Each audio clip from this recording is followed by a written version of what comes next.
And hello and welcome to week 30 of 35, live from Ryan Family Amusements, Millis, Massachusetts. Week 30 of 35 of the Friday Night Pro League. The format of the Friday Night Pro League is 3 games, 2 frames at a time, 2 points per string, 2 for total, and it's points that determine these win-loss standings you see here. This is Greg Gouillart speaking for Candlepin Bowling Network, and alongside me on the call is Paul Grant. Hello, Greg. Welcome back again. Good to have you.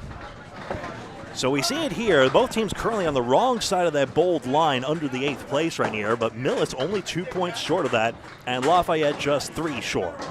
Look how bunched it is, Greg. Look at the spots from 7 to 11. Even the Academy 3 still has an outside chance with week 30 of 35 here. In position round the last week of the season, May 15th. The finals are here, May 16th, Saturday at 10 a.m. We'll be here for the coverage on YouTube on Candlepin Bowling Network. Here we go. The Moose is loose. Almost DeAlmeida out of Metro Bowl, Peabody, Mass. Mother going through cancer treatment's got a $500 check this week from Candlepins for Cancer, a 501c3 charity. $116,000 paid out, $9,000 in 2026 alone. Left-hander Kevin Dietrich for Millis. 1, 3 in the 7. Greg will call the second string, I believe, in its entirety. Moose 1, 3, 10. Can't get to the 1. Two pins usually would have taken 3 in this situation. Dietrich spins away from the 7 on a good bid. Since the wood goes laterally into the 10. And now, to those of you new to Candlepin Bowling, you see it's a trademark situation here. The wood is live where it falls. Moose takes a 9. Kevin, the same thing. 2 points for a win, 1 for a tie, 2 for total. 1 point each. They tied the total. We've seen some great matches this year. Lafayette was down 4-0 to Academy 1 last month, and Cazenave, the anchor for Lafayette on the right, threw a 175 third to win it by 79 to win the total by 4. Moose 5 up, 5 down. Dietrich 1 better. The Rick Kimowski, especially in Millis, 1-3-6-10. Just talking to Rick a little while ago. Longtime teammate and friend here in Friday Night Mixed League. Moose number 1 stands. The inspirational lemon drop pull, the 4 horsemen. Dietrich, spare! The Kimowski special to start his second box. 19 the ball, Moose 2 9s, 18, 1 behind. Another de facto 2-pinner there. This time Dietrich takes advantage by playing the 2 front pins. Here's Frank DeLuca, start the streaming era with Mike Michichi. Mike Michichi gives him all the credit. Great guy. And Dominic Paladino, the Dominator on the right for Lafayette in the pink shirts. Good matchup here. Good test. 9 versus 10. The 10 seed on the right, the 9 seed on the left. Just 3 for Dominic Paladino. Here's Frank DeLuca on the right side of the 1, 6. 1, 2, 8 behind the 2, 10 in the corner. We're on Candlepin Bowling Network on YouTube in high definition. Hit that subscribe button, it's free. I think we're on Facebook also tonight. Paladino in the same spot. High definition YouTube only. DeLuca, 2 full, 2 in the 10. Millis has the early lead slightly. And the same spot 3 times in a row. Youch a 3. Don't you just love Candlepin Bowling sometimes? Look at the 8 gains 5, almost like a spare difference. The lead is 6 right now, plus a ball. Exactly. In this game, spares gain about 6.5 pins on the bonus ball that comes after. So effectively gaining 5 is just about as good. We've seen a 2-box last year that cost a team a string. Millis took 4 points last week. Lafayette got washed out. Paladino 3 and 3 balls, 10 and 1 strike. That's how you make up for it. Resiliency. DeLuca left side, he gets a drop of 6, maybe more. Wobbling 1 holds, 3 to the right, 7-8 left, wood behind, the 1-3 to roll to the corner. Paladino's got to feel a lot better now, 13 plus 2 through 2. In fairness to Lafayette, they were playing Exeter last week, way up there on the table, so tough competition. DeLuca clobbers the 8 last spare. How about that one? 18 the ball through 2 in the first of 3 in Ryan's Filming Amusements in Millis, Mass. That's how you do it, Dominator. Don't get discouraged. Just fight back for another box. Yes, Justin Lyonnais, JT, when they land to Candlepin singles toward Class B Northern Conference and Class A this year. It's a 169 single this year, one of the tops in the league. Here's Shaun Shattuck, Buttwell's Bowling Center in Concord, New Hampshire. 3 in the team from Buttwell's. John Alosa up next, and Demetri Dellas, new nickname. JT converts, spare. On the 1-7-10. The Augusta main special gone. Shattuck, good try, can't get to the West Coast. 2 spares to 1 for Millis. Actually, 1 strike also for Lafayette, so marks are even. Shaun with S-H-A-U-N takes a 10 to start his match.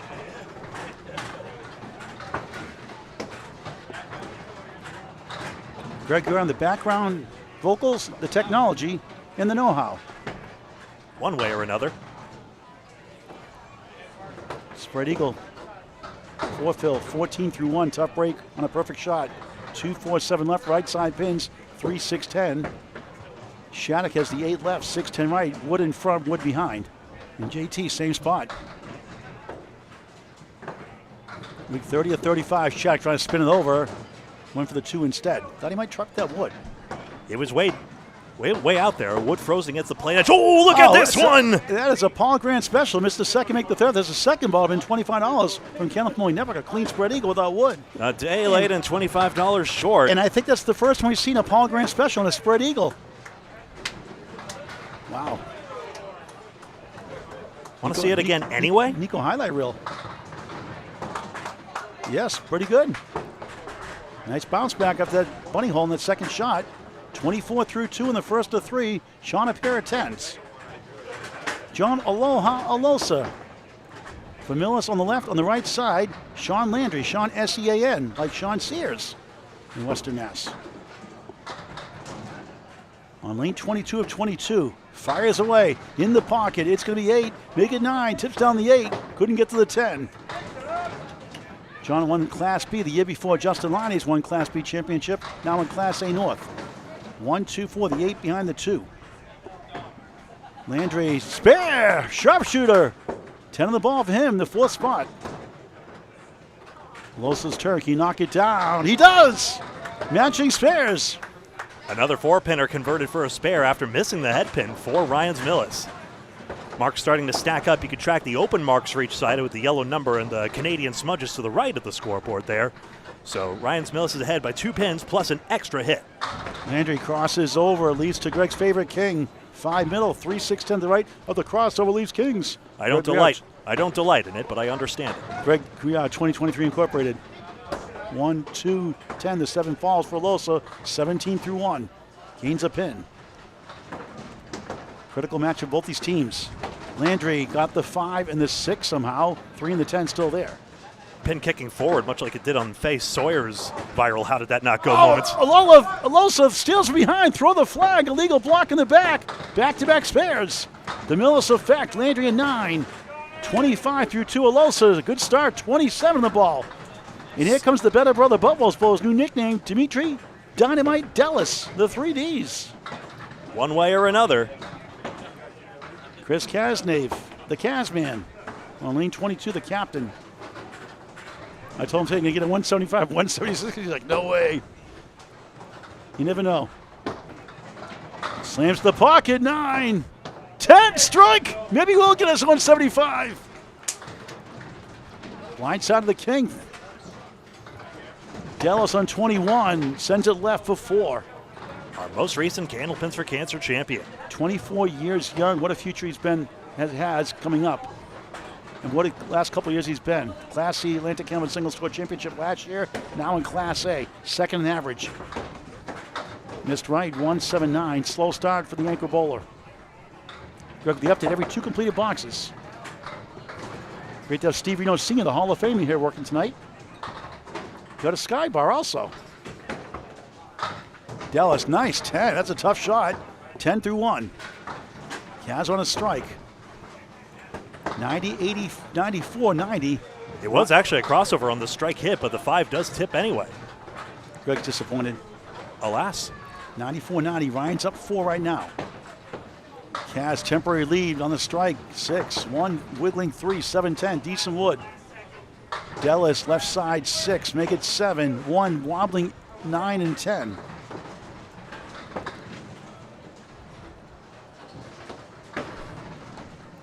Kaz with a big 20. It's a good ball. Oh, he flew with a 7. Wouldn't come down for a landing. 19 through one of the strike. Getting one thin pin to go into the other is so tough. Dellas chops up the head pin perfectly, but couldn't get to the 9 or 10. Brutal. The ball just carried straight on. Any deflection to the right takes the 9-10. Cazenave at 10, 29 through 2 on Candlepin Bowling Network in high definition YouTube. Like and share the video. Hit the bell icon for live notifications. Dellas at 10, 20 through 2. Greg with the update. Here it is, bringing us back to the top of the order. You see it here, 109 to 104. 3 marks to 1 standing right now. Marks overall in that string was actually 4 to 4, so all tied up right now in the marks department. But Ryan's Millis, remember, they had the pinning advantage at one point, so that's why they're in front at the moment. Sorry, Greg, they switched sides every 2 boxes. Kevin Dietrich almost a strike, wobbling 9 holds. The Mooses loose, 2, 4, 7, 9 to the right. Kevin on a spare, 9, 28 through 2. Another one, spare, back-to-back after 9-box start. 38 the ball through 3. Moose. Oh, what a shot for a spare. 2 9s, now a spare. 28 in the ball through 3. The pins fly here in Millis. Ryan's up 4 right now, unofficially.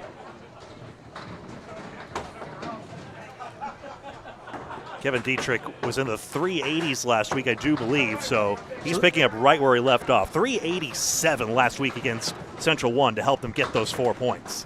Averaging 110.23 overall.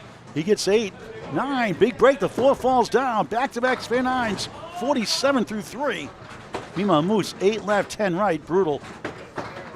8 in the fill, doubles from 18 to 2 to 36 through 3. Kevin Dietrich in the Atlantic Ocean, may have rushed it. Denied 3 in a row. Moose, helicopter shot, fizzles away.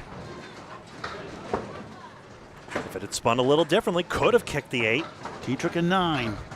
He likes 9s, 2 9 boxes, 2 spare 9s, 56 through 4 in the first.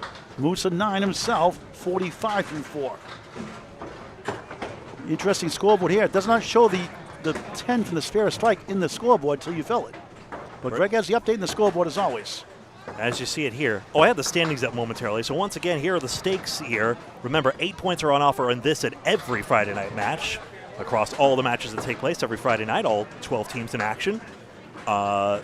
If either team gets an 8-0 or even a 6-2, they could hop that black bold line over Central 1, mayhaps pending their result.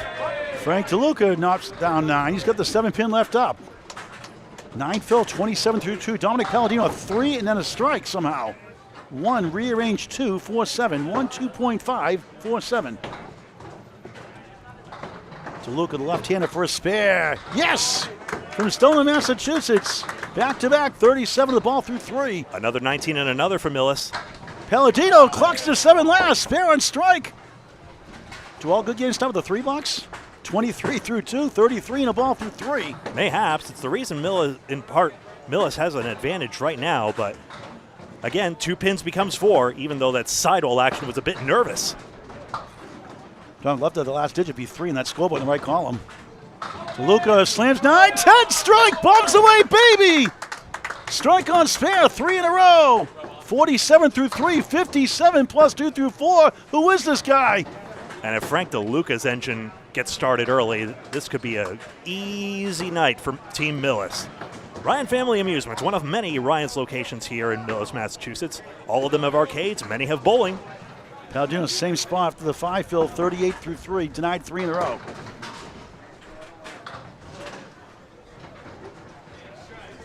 You know, Friday Night Mix, they have bowled them for years here. I was present for 12 years between Fairway and Nite when they closed, came here, and the pins were rude here back then. It wasn't like it is now. My average went down 5 pins the first year. It's a tough house back then. It's like a bad beat story in poker. You should have seen the way the pins robbed me. Paladino is 7, was it? 45 through 4. DeLuca had a, where is it? Well, the strike, of course. Yeah, the strike, so 57 to him after the spare. Here's Shaun Shattuck in the pocket. Pins are flying tonight. There goes the 10. Here comes the 5 with a wobble to the 7, hopefully. 2 10s for him. Justin Lyonnais, a spare 4 and a 10 start for him on a spread eagle and a Paul Grand special for a 10. Shattuck can't reach it over. JT slides around the violin bow, 1 6 10. Greg will call the second string in its entirety. Shattuck, a 9. 29 through 3 in the first of 3. Big match for these two teams. Ooh, aggressive. Nice 10. Go with all 3. Perfect start. Spare 4, 2 10s for Justin Lyonnais. Justin Thomas, official name, JT, 34 through 3. Belated look at DeLuca's hammer. Shattuck rolls right, drops 5, 1 3 in front, 4 7 8 left. Lyonnais in the pocket, knocks down 9. Pins are flying tonight. Shattuck trying to get in the board. Missed number 1. Shattuck, Dellas, and Alosa. Big Boutwell's connection here on Team Millis. JT another spare. That's 2 now. Wrapped between 2 10s. 4 4 4. 44 in the ball through 4 plus. Shattuck ends up with an 8. 37 through 4 on Candlepin Bowling Network. Next Friday night, we'll have Lafayette yet again. Lafayette, here we come. As I would say in the Three Stooges, they're taking on Academy 2 at Academy Lanes Pub, 125. 2 weeks from tonight was scheduled. They're going to start 6:30, I think, Greg, that night, because the 5-6 that weekend. I don't know if you can make that. 2 weeks. Day before the Pro Series. Or the week after the Pro Series, is it? Pro Series playoffs is the April 18th, right. so that's 1 week away. Right, so 2 weeks from tonight, it's going to be 6 o'clock or 6:30 start here. It'll be Metro at Ryan's and Millis. We covered TV team like 3 or 4 times. He would try to anyway. All right, back to live action. In my defense, one of the captains thought it was 2 months or 4 months or something like that away. Nope, just 2 weeks. John Spear 7 now, Spear 4, 31 through 2. That one got away. Shaun Landry, easy shot, easy spare. Spare 6-9, spare 35 in the ball through 3. Alosa leads up number 1 for a 9, 40 through 3. Phooey, who needs the head pin?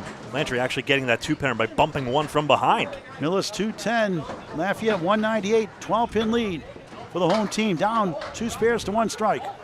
Every single bowler in Lafayette has a mark. Same can't be said for Millis, so maybe that consistency might help. Alosa bombs away, baby. What'd you say, Greg? Strike. Maybe in a second here, but John Alosa, 3 marks in 4. I appreciate your forward thinking, Greg.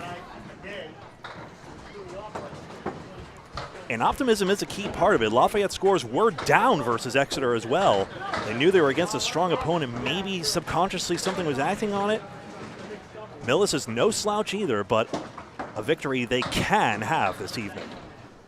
Shaun a spare 4, 39 through 3, and what a try. He got it. What a shot that was. All that for a 10. Pretty good 10, a wild 10. 49 through 4, 10 still enough appreciation. Tomorrow morning, tune into the Atlantic Candlepin Singles Tour Facebook page if in use. Candlepin Bowling Network here on YouTube. Josh Daly, number 2 seed, takes on number 7 seed, Tyler Reese. A good matchup. 2 rising stars. Daly already there. And Tyler Reese on his way. 10:30 a.m. start with ladies 320, 80% handicapped 3-person team at 1 o'clock here in CBN tomorrow afternoon. Chris Cazenave, the captain, 3-6 right, 4 to the left. Dellas had a pair of 10s, clip wing eagle. Guys, strike 9, 10 start, perfect so far. Dellas chopping out 1. Lesson to more, a basic tactic dealing with these splits. Cazenave, what a try. Here comes the wood, but too far away. We're trying to get 3 here and move on. Somehow trying to get 3 10s in a row. He gets Nate, 28 through 3 in the first of 3. Cazenave gains 2 at the 10. 39 through 3, still perfection. Cazenave had a huge triple one time when Lafayette got no points versus Team Metro. That was the night Keith Beaupre had one of his highest triples ever. How about Chris Bovera a couple weeks ago, 467. The highest. Oh, strike! Look at that one. He'll take it on the board. Strange one. Gotta love Millis. 38 plus 2 through 4. Anywhere they go.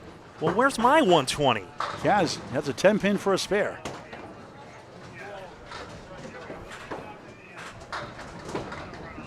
Kaz missed the chance.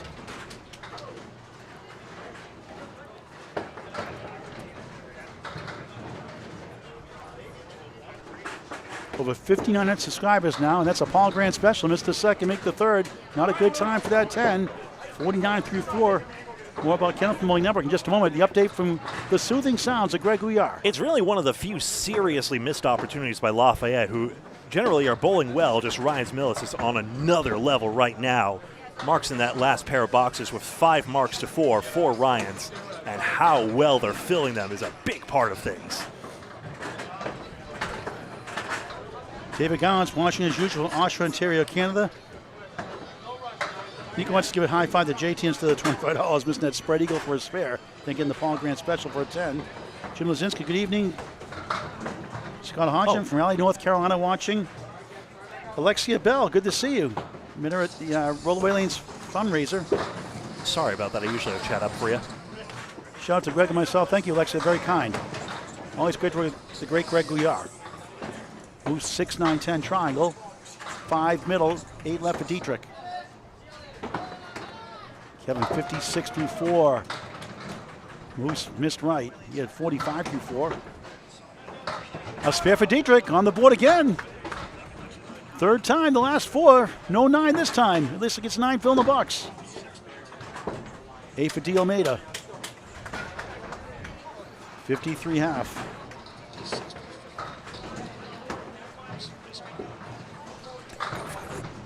Correction, 53 at the half. Mm-hmm.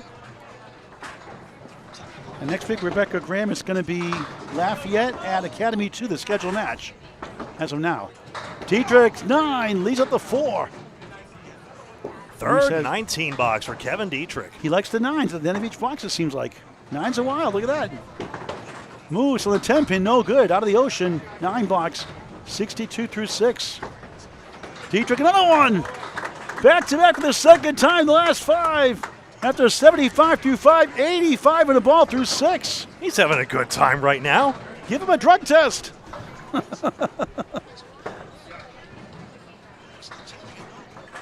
Sally Sparrow watching from Idaho. Idaho, go. Idaho. Are you listening to yourself right now? Hold on. Our viewers are hearing double right now. Oh, okay. As Kelly would say, are you trying to give me the double talk? Wow. Take the stand. Where do I put it? Dominic Paladino drops the 4. 7 holes left. 1-3 in front.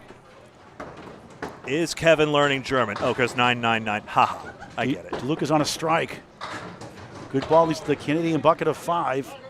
31% chance for that wood to convert for Class A bowlers. All stats provided by Candlepin Bowling Network. He's on a strike. Working on 3 marks in a row now. Paladino missed everything. So tricky with those 2 vertical pins. DeLuca chops out the 6th lemon drop pin. SP on the first ball though. 6 in the strike, 63 through 4. Not too shabby, I would say. Paladino way off again for a 7. 52 half, back-to-back 7s. What a strange string he's had. DeLuca grabs 2 of the 4 for an 8. Nothing wrong with 71 at the half. Yep, 15 pins up and 13 given away on one side of things. For Frank DeLuca, just 4 pins shy of his teammate Dietrich with those fills of 9, 10, and 6. Ice Cream has no bones watching. I haven't bowled since 1975 in Holyoke, Mass, he says. Never too late to bowl. 1-3-9 behind the 3. DeLuca trying a good second half like he did the first half. 5 in the 10. He can use that wood somehow. Frank averaging 106.39. Has hip injury, having hip surgery down the road. Paladino getting that right side going off in that second ball again. Paladino averaging 107.54 away record, that is. Frank 106.39 away record, the standard. And look at that, he got it! Wow, masterpiece spare! His face says it all. Nico highlight reel. 81 on the ball through 6. He was aware the wood existed. You just have to get the ball to the left side. It's good to be lucky, but still. 4 marks in 6 boxes. Give a hula hoop. His hips look good. He's hip with it tonight. And the hips don't lie. You take a look here. You see the ball glance into the wood. Hits the pin immediately, and then actually a ricochet off the left wall to take it out. And meanwhile, 9 for Paladino. 61 through 6. JT slams 9. Mirror side, 7 for Shaun Shattuck. And JT and 9 filling the spare, 53 through 4. Boy, the pins are sparked today. Of course, that time, it's like 3 single pins now. And those missed singles are starting to create a difference in this match. Remember, 3 strings total pinfall to decide 2 of the points in this match. So Every pin counts, even if one string seems out of hand. And both Shattuck and JT missed the chance. And that, my friends, is a Paul Grant special. Missed the second, make the third. Not happy with that. 10, 63 through 6. At the half, rather. Shattuck, same thing. PGS, missed the second, make the third. Stop watching my videos. 10, 47 half. Brutal break for Shattuck, looking for his first mark. You see the wood angled out in front there. Trampolines the ball away, unfortunately. And since the ball weighs less than the pin, that can happen. Have you tried a trampoline before, Greg? I have. You Attempted like it? to use the one in my neighbor's yard. Shattuck back in the pocket. Drops the 8 behind the 2. 2, 5, 10 left to right. JT 5 up, 5 down. And missed right. One of the 8.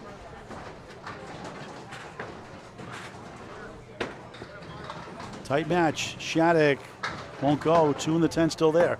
No marks yet. JT ends up with a 9. Now 72 through 6 in the first of 3. Those yellow and red bricks indicate head pin hits and splits. So you see Shattuck with 4 splits right now. That's part of the reason his string is underwater, despite fairly good accuracy. Shattuck 8, 55 through 6. Follow the yellow brick road. The pins are flying in Portsmouth early today indeed for Jake Morrow, the #1 seed in Class D North out of Buttwells today. It's on YouTube on Candlepin Bowling Network. Kevin Dietrich on fire. C- says for Shooter Sports Club anchor, or captain rather, for his team. The 4th seed currently. We're going to see him 2 weeks from tonight. Scheduled to be here. No, I said Metro earlier. I'm mistaken. It's going to be Shooter's Pub here. Shooter's Pub at Millis here in 2 weeks from tonight, not Metro, like I said earlier. We see Alosa's first ball in that strike fill. Close to a double. Big 20, spare run strike, aloha to the pins. Well, if you're having a great time watching these great scores, first of all, please like the video by hitting the thumbs up button on whatever platform you're watching on if you're logged in. That's a wild temper. Landry, back-to-back 10s, 59 half, and Shaun Alosa, big 20, 60 through 4, 70 half plus 1, back-to-back for the second time in 5 boxes. But like we said, we've got matches every single week here for as long as the Friday Night Pro League's going on here. How about last week's match, Central 3 and Shooters Pub? If you haven't seen it, check it out now on Candlepin Bowling Network on Facebook and YouTube. Bombs away, baby! Strike again! That close to a triple! Strike, spare strike! Wow! Millis' ability to chain these marks is so decisive at the moment. 80 half, 90 plus 2 through 6. Who is this guy? Frank with a happy face. Kevin smiling. I mean, you just see the room just brighten up here. Landry grabs the 3. 1 of the 10 still there for an 8. 67 through 6. Things going right for Millis. The 9th seed by 1 pin over the 10 seed Lafayette. 1 point in the standings over 10 seed Lafayette. 349, 311 lead. Explodes to 38. We know, Greg, doing this for years now. No lead is safe in this league. Yeah, you see the current mood of the bowlers, half Worcester. But even though, sorry. Go ahead, sorry. Lafayette's got their hands on their shoulders firmly right now, but we've seen matches tilt the other way around in a matter of moments. He stole that strike last time, gets it on the 4-7-8, gets a giggle out of that one. Cazenave, second ball, fizzles out, drops to 7, left to right, 4, 5, 6, 10. Good luck with this one. Demetri Dynamite Dellas, second ball on the strike. It's a 7, Phil. Make it 8, 5 falls down, 9 to 10, 18 box, 46 through 4 in the first. And a nice out in a sense for Kazman, 8, 57 through 5. And a strike 9 to start, 3 10s, now an 8. Best reasonable out on the third ball. And Dellas barely gets it down in slow motion. Was that live? Was it instant replay, Greg? How about both? 10, 56 and a half. It was an interesting way to see them both go. Yeah, boy. Just a great kid on off the lanes, too. The younger of the 3 brothers, Dino and Alex, the mayor. Kaz back with 8, 4 in the 7. Caught that 10-pin break. Lafayette needs little things like that. Demetri 7-6, 7 left, 6 right. The other way's dumb, 7-6. Yeah, a little 7-6. I asked my nephew Landon about that. Is 6-7 cool? He just said, like, no! Kaz, missed the chance. Don't front. It used to be cool, but I guess it's over. Pack it in. The meme's cooked. Thank goodness. It's still 7-6. 7 still after he got the 6 first. We saw it go on that C4C ladder that Dellas won. He was terrific, wasn't he? With wood, but still. Cazenave, 66 through 6 in the first of 3. It's Millis right now on a roll. Demetri at 10. He sits down before the update with Greg. 66 also through 6. Greg with the update. How do we do this? We do this, and then we do that, and then I tell you that it is currently 49 pins plus 3 extra hits for Ryans. They had 5 marks that last pair of boxes. Lafayette currently on a 13-box drought with marks right now, so they're looking to shake that up in order to get back into this match and avoid total getting too out of hand too quickly. Kevin Dietrich on a good run so far. Back in the pocket. 6 gets a nudge, holds up. 3 left of that, 7 left. Where's our 9 drop? A 7 fill. Yeah, there goes the 9s. Thanks a lot, Kevin. But he's at 9 in the first box on the right side. 92 through 6. Oh, close. The way he was going, I thought it was going. Good bid by Moose. Millis cruising after a tight start. And just when Dietrich dials into these object pins. I didn't see that, Greg. Was that a 9 or a 10? I need my perch. I missed it too, I confess. Let's see if anyone's going to the keyboard here. Yes, it's foul. It's a 9, so 101. I need my perch. I need my ladder out of the car so I can stand up and see what's going on. Gutter first, it's a foul ball. Pins don't count, as you might imagine. I like look at the live pins versus the monitor. Back with 9 this time. 10 strike. After 101 through 7, 1-1-1 plus 2 in the 8th. Kevin's friend Corrado Pani, another great bowler we see on here, loving the action as well.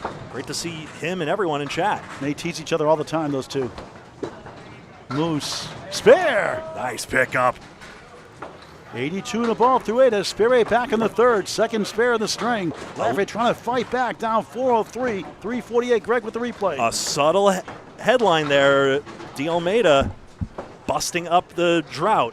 But that hammer showing the relentlessness of Ryan's Millis bowling at the moment. Speaking of relentless, how about Frank DeLuca? 81 on the ball through 6. Dominic Paladino, 61 through 6. What a strange string he's having. Look at that box-to-box score for him. DeLuca back in the pocket, 5 middle, 9 to the right, 8 to the left. 88 through 6. Paladino drops 9. He's got the 9 pin left up with Wood hanging around. Now go right to that pin. Now Wood rolls back towards the 9. Let's see where it lands. Better odds now, I think. DeLuca can't get that one to connect. 5 and the 8.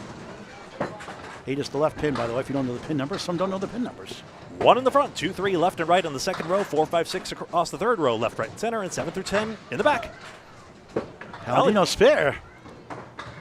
71 the ball through 7. DeLuca 10, 98 already. 98 through 7 in the first of 3. 62 pins. Oh, crowd, hope you're feeling better. So you're not doing well. You might be sick of watching Kevin bowl. They tease each other all the time. He's probably saying, I'm getting sick of watching Kevin. Thank you, Nico, for committing that HIPAA violation for us all, and get well soon. DeLuca 3-9 behind the 3 and the 10. Seriously, Nico, thank you for all the great shorts and for letting me know that my stream was erroneously going out to Candlepin Corner. Sorry about that. Do also check out Candlepin Corner stream when you get a chance. Mike Machichi's commentating? Were you on CBN also, too? Oh, yes. We're live on Candlepin Bowling Network. Fret not. Hi. But mistakes happen. That's right. Dominic 7, Phil, 78 through 7. Been there, done that. No go for DeLuca this time. Back to earth. Thank Gordon as Corey Alesi and George Britton are polite gentlemen because... Hey, we're just trying to give Candlepin Corner a shout-out. Subscribe to the YouTube channel, Candlepin Corner. We're trying to get close to 1,000 subscribers. They're on their way soon. Over 824 so far. 8 for DeLuca, 10 for Paladino, 106 for Frank, 88 through 8, 8's around, 888 for Paladino, the Dominator. All right, so a couple marks for Lafayette, so now the tide's starting to turn a little bit. Shaun McDonald, I know who he is now, hooking bass up north, that's Shaun McDonald. Watching. Oh, no! He revealed himself to me last week. This one for Shattuck, that's a brutal one.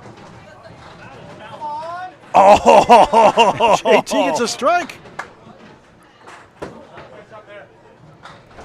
2 strikes, 2 spares, 1 strike in the string, 82 plus 2 in the 7. Lafayette trying to make a run for 2 points. Shattuck, youch. There are some bowlers who will swear, as long as I'm hitting the head pin, I feel like I'm doing the right thing. Shattuck's ball is coming in very straight on these, remember, synthetic lanes, in contrast to, say, the wood lanes at Boutwell's he'd be accustomed to. Shaka nice out of that mess. 8, 63 through 7. Still trying to get on the board. So it's a question of debate and individual preference as to whether an adjustment is made, but the strike was so slow I didn't catch it all. I didn't even see it either. Couldn't see. They all went down. That's the important part.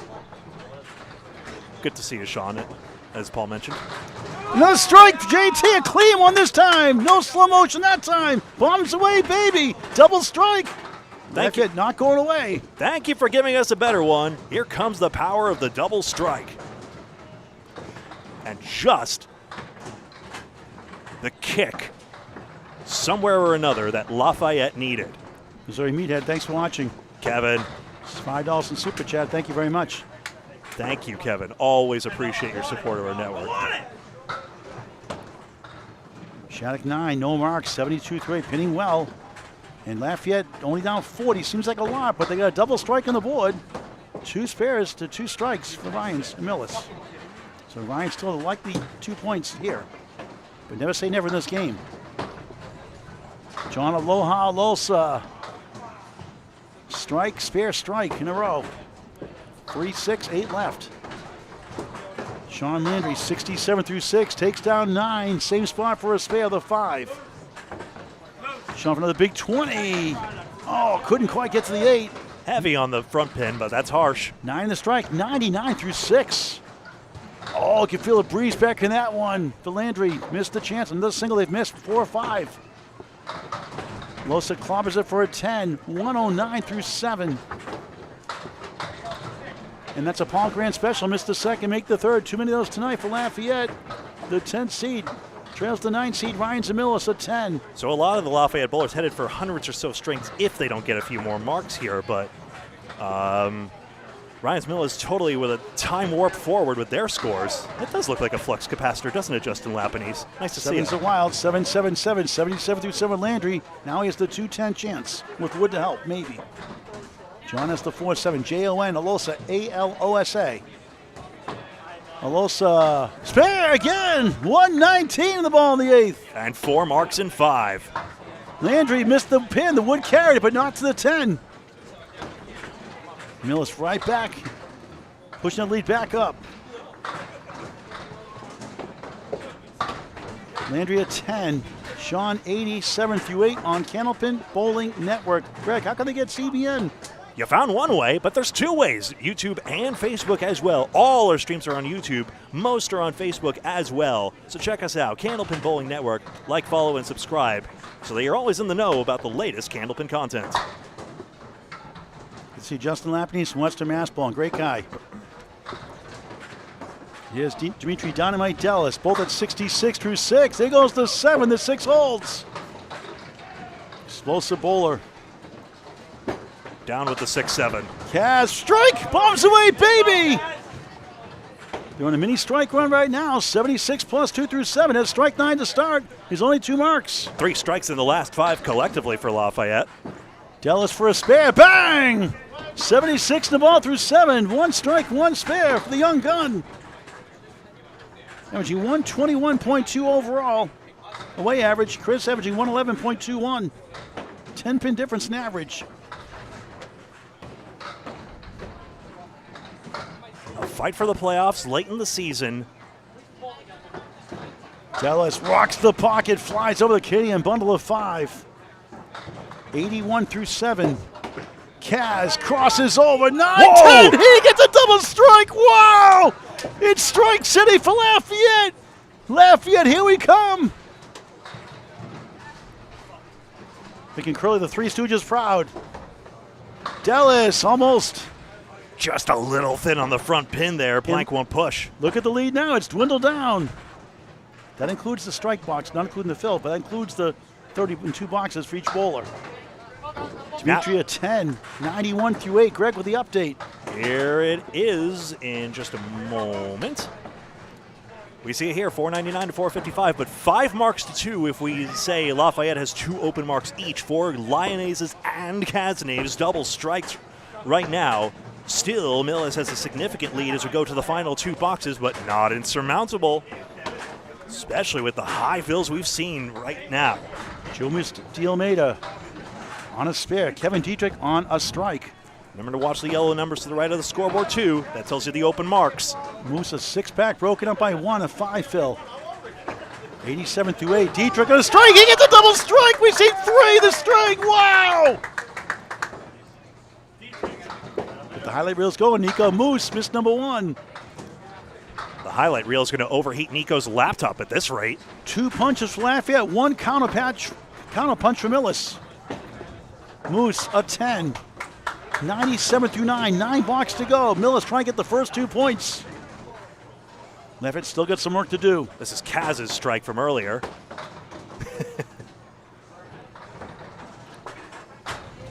$131 plus bonus ball for Kevin Dietrich. A strike for Moose. He's loose. 107 plus 2 and 10. Dietrich triple strike threat. Not quite. Only 4. 24 in the first double strike box. 125 through 8. 135 and a ball in the 9th. Starts, stops, starts again. What a shot. Almost got it. Looked better than that, didn't it? 4-8 to the left. 7 in the second double strike box. 142 through 9. And Greg says the power. Oh, yeah, the power of the double strike. Right. Dietrich, a 9. How about this? 1-5-1. Right it backwards, right it forward. Same thing. 151. Wow. The tables are doing fine. Dietrich's just playing it back, just like last week. Moose on a strike himself. 5. In Maine, the Christie Appleworth Special won the Maine Open Eliminations last year, about a year ago, from earlier this week. 1 more ball. This just for count. The fill is 9. Good ball. 19 box, 116. Respectable finish for Joe Moose DeAlmeida. 8 box to go. Dave P., thanks for watching. David P. Never mind that. It's time for Steve Reno's Bowler of the Week, my favorite part. Steve Reno Sr. still giving out candy bars to the best league bowler here at Ryan's Millis. Depending give my Sky Bar I gave him. Sky Bar.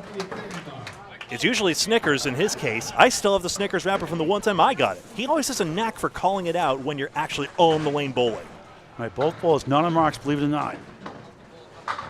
Oh! And on a strike! Strikes are loaded here. I spared us the strikes are rare intro today, right?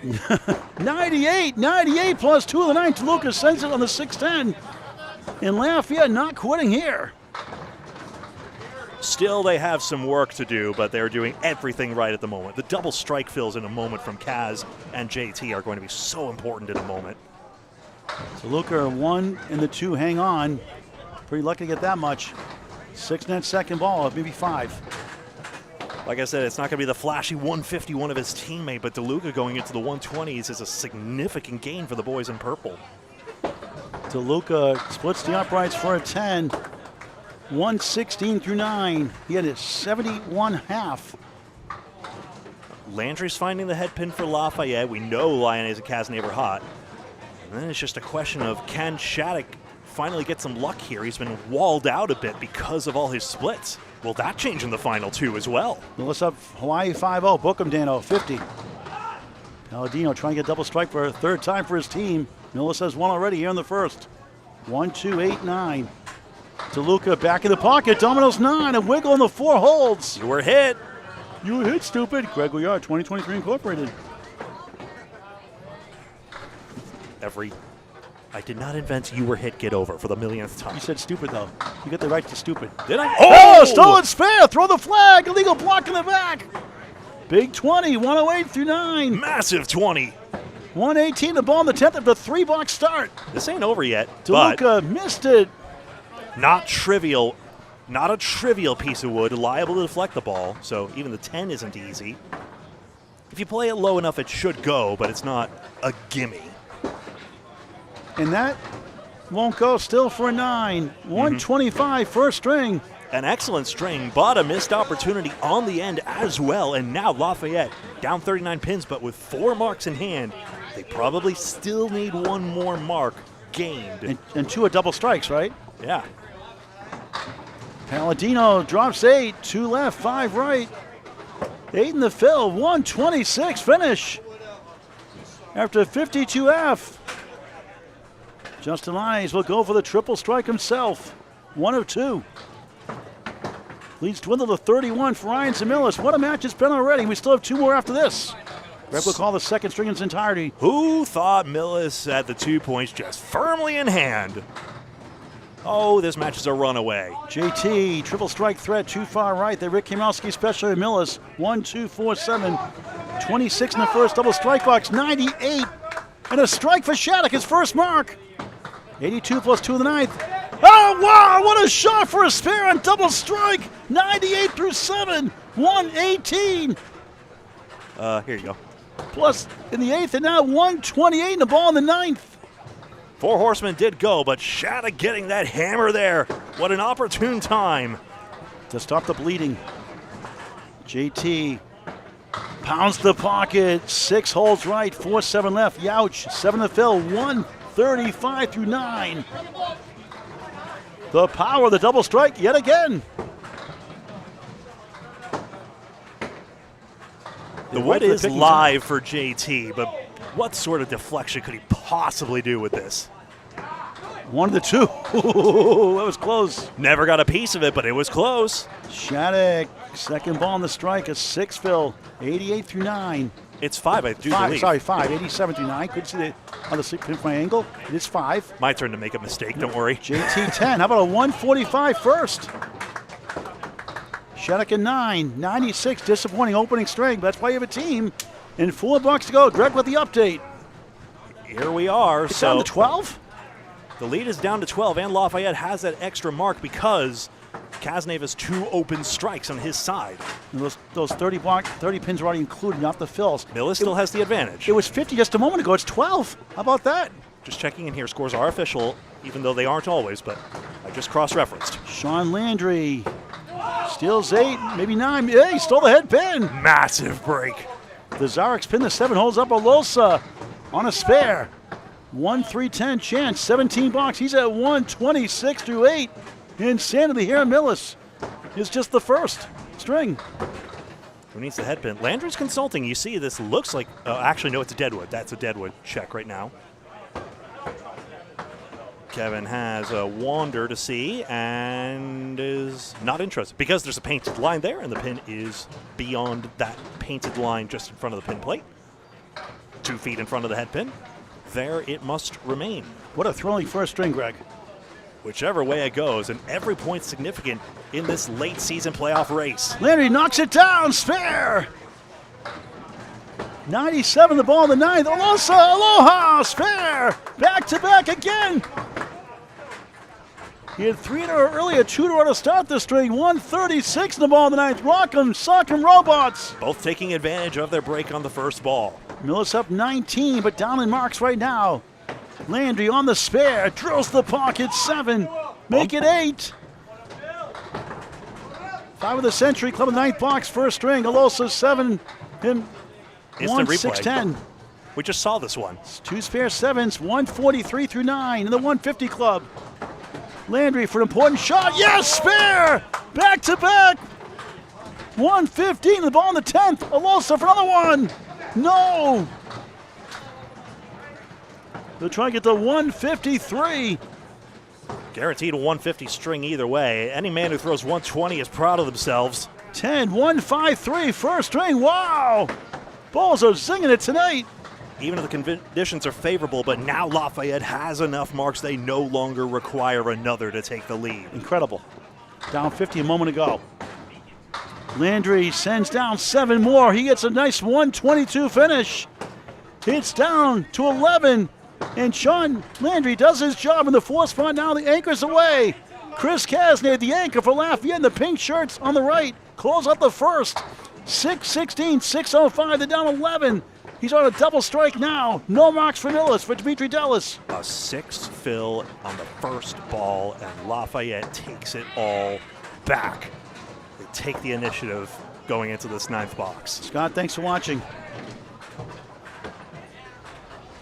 After watching Artemis land safe, that's good news. Triple strike bid. Oh, tough one. 6, 4-8, 6-10 left to right. Cuts to 5. 92 through 7, 102 in the ball. Same fill JT got on his first strike. They take the lead now on the string. Dallas, 8, 9. Oh, it's another stolen strike. Wobbling 8 holes. Triple wood to the left. Now 1 goes away. What a wild finish yet again. Entry angle was dodging on Dellas' side, but got away with it. It's a critical shot. Wood between the 2-4. Can he get a ridiculous spare on double strike? Oh, so close! 9 to fill. The second double strike box. 1 through 8. They take the lead. Critical shot for Dellas. The 24-year-old sensation, Buttwell's Bowling Center in Concord, Hampshire. Here, Millis for a spare. Yes! Right back. 101 on the ball in the 9th. Don't you just love Candlepin Bowling? 6:30, 6:26. Caz at 10. 121 in the 9th. Lafayette up by 4. Dellas needs 5 at least. Millis has made up 4 of these pins through pinning. They need to make up 4 more somehow to take it back. Cazenave crosses over. 3-9-10. Won't be easy. Does have woods left maybe to help. Dellas, critical shot here. Closing up the first string. Has to be filled.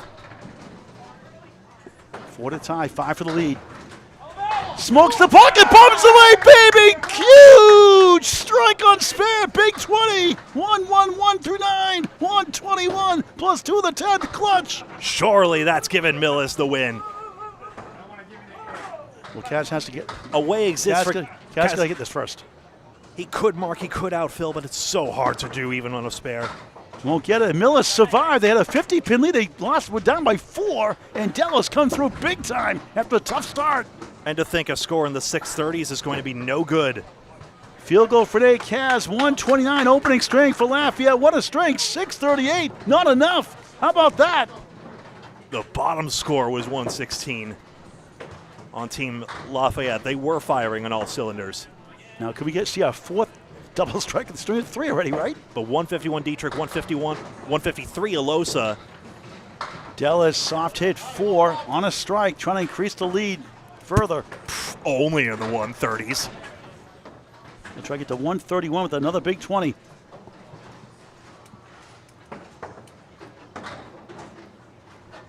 It's been something else the last couple of years. The fill is 7. They survive with a 128 for Demetri Dynamite Dellas. Oops. Wow. Ryans wins it. Barely, you could say. 6. 1 sec. There we go. 6:53 to 6:38. Remarkable ball by both teams. Both fought back hard. Is now a great time to mention there's another string coming up right now? 653 to 638. We're plunging right back into string number 2. But 2 points you see to the left of Ryan's Millis' name right there. Look at these scores. String 2 or 3 now. Be right with you. It'll update on its own this Kevin time. Dietrich, a 151. John Alosa, 153. JT, 145. Lead his team. Oh my God, it's the funny number. The 6-7. 7-6. Dietrich starts off with that. Gouillart now in the play-by-play. And can't tip the front wood. Dietrich has to settle for the out here. DeAlmeida, 1 and 9. With Netzels behind. So much exciting, Greg. We'll pause for ID after this box here. Doinks it for an 8. As Greg's getting ready here to start the play-by-play. 10 from Moose. There we go. Let's pause 18.11 and 18 seconds for station ID from Greg Gouillart. You are watching Candlepin Bowling Network on Facebook and YouTube. Please like the video by hitting the thumbs up button if you're logged into whatever platform you are watching on. And please subscribe and hit the bell icon on YouTube especially so that you're always in the know about the latest. Friday night matches every week. You've got an event tomorrow, Paul, as we'll get to in a second. Dietrich spares on the 2-pinner. They're going to be left off in the first. Good first ball. The second one became trivial. Diamond Wood fans in front of it. It wasn't quite covering the 5, and Moose sees that the hard way. So tomorrow, a Candlepins for Cancer event for you. Yes, ladies, 3-person, 80% handicap, 3-person teams just after 1 p.m. tomorrow from Academy Lanes, Pub 125, Haverhill, Mass. Watch it live on YouTube, shortly after 1 p.m. on Candlepin Bowling Network. Hit the subscribe button for free. Hit the bell icon after so you never miss a ball when we go live. Before that, Josh Daly, number 2 seed Atlantic Candlepin Singles Tour Class A North, 10:30 a.m. special time. Takes on number 7 seed Rising Star Tyler Reese, a eventual first-round playoff preview. 10:30 live on the Atlantic Candlepin Singles Tour Facebook page. If in use, right here on CBN. Frank DeLuca, former ACST president, gets the 1 and 3. The pejorative Millis 8, even though it totally happens in a number of other houses across New England. And this is a 9-10 matchup tonight, and they bowled like number 1 and number 2, didn't they? There's the 4 and 6 this time for Paladino. So they're suffering a bit of a issue here. Should be okay, though. Not quite on the spot for DeLuca. Just a sizzling first string. Both sides gave it their all. So after a 125 first, DeLuca with the 10. Paladino in the ACST gets a 9. Keeping track of the head pins as well. That's just about even in this match right now. Actually, both teams were below 50% on the head pins. But boy, was the action moving. In the end, a 13-pin victory for Ryan's Millis. And 6 of it was generated on the pinning. The pins left standing on the 3rd ball. So it was about half and half that and half the filling. Dominic can't make it to the back row at the moment right now. DeLuca, the 1, 3, 4, 6, 7. Was coming back for the head pin, I tell you, and it tips down. DeLuca finds a way, and it's 10 and a spare to start. Dominic wants to send this wood. Is it good? That's the other question. I dare not say it too loudly. Can't influence the call. He'll take what I believe is a 10 box. 19 through 2. Those calls always generate some degree of controversy, but what I always say in the moments, especially being one of those guys pointing the camera at the bowlers, is obviously the bowler should make a good call in the spirit of sportsmanship, but then the rules clearly say the bowler gets the benefit of the doubt if it's debatable. You get the Pro Series playoffs, Harvard Lanes, Harvard Mass, newly renovated. Saturday, April 18th, 10 a.m. Greg will call the men. I'll have the ladies coverage. And tell about the format, Greg. It's different. I missed it last year, to an event last year. I think it was in Maine last year they had it. The Pro Series finals, but it's all matches are 2 strings long. Otherwise, it's a standard knockout bracket with 24 seeds. So you're going to bowl, what, maybe 12 strings that day? Some bowlers, maybe? 14? 24, 16. It would be a 10-stringer. And that's one of the things about the Pro Series, is that a lot of these events are just 10-stringers in disguise. Because sometimes it's a 5-string qualifier followed by 5 single-string knockout matches. Lyonnais can't get the diamond to go. Well, 10 strings was the norm back in Al Johnson's Hall of Fame career. Yeah, maybe we should do a 10-stringer for Candlepins for Cancer. We've been floating that idea. We did in Roll Away Lanes. A great job he did that day. Won by Paul Campos of X Lanes. Good for him. Won $900. Give $100 back to Candlepins for Cancer. And all the Pro Bowls cash the rest of the way. Good to a scratch event there. Lyonnais gains 3 pins, by the way. We did last year. Only had 17 out of 23 show-ups. We may do it again. We have to promote it more next year. We'll see. Shattuck finds a way. Again, his ball gets deflected, and he ends up with the 5, 7, 8, 10. Lyonnais tips the head pin, 4-7, off the head pin. Next week, Lafayette again at Academy 2. Dave Garvin married tomorrow.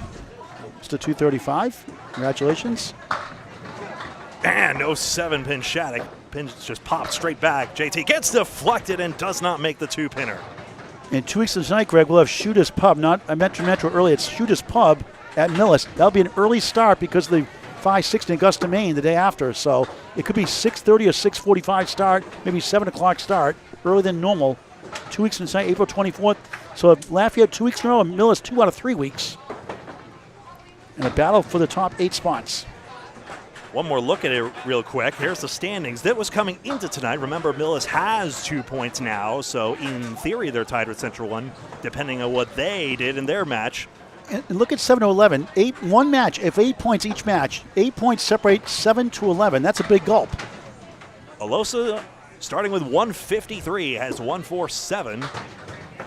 It's mixing in the back here. Landry 1-2. And just a 2. Sorry, Rivlock's from Red Hot Mark Rich's team. Red Hot of late, too. They're 14-2 the last 2 matches. I'm sorry, too. The pins just keep falling here.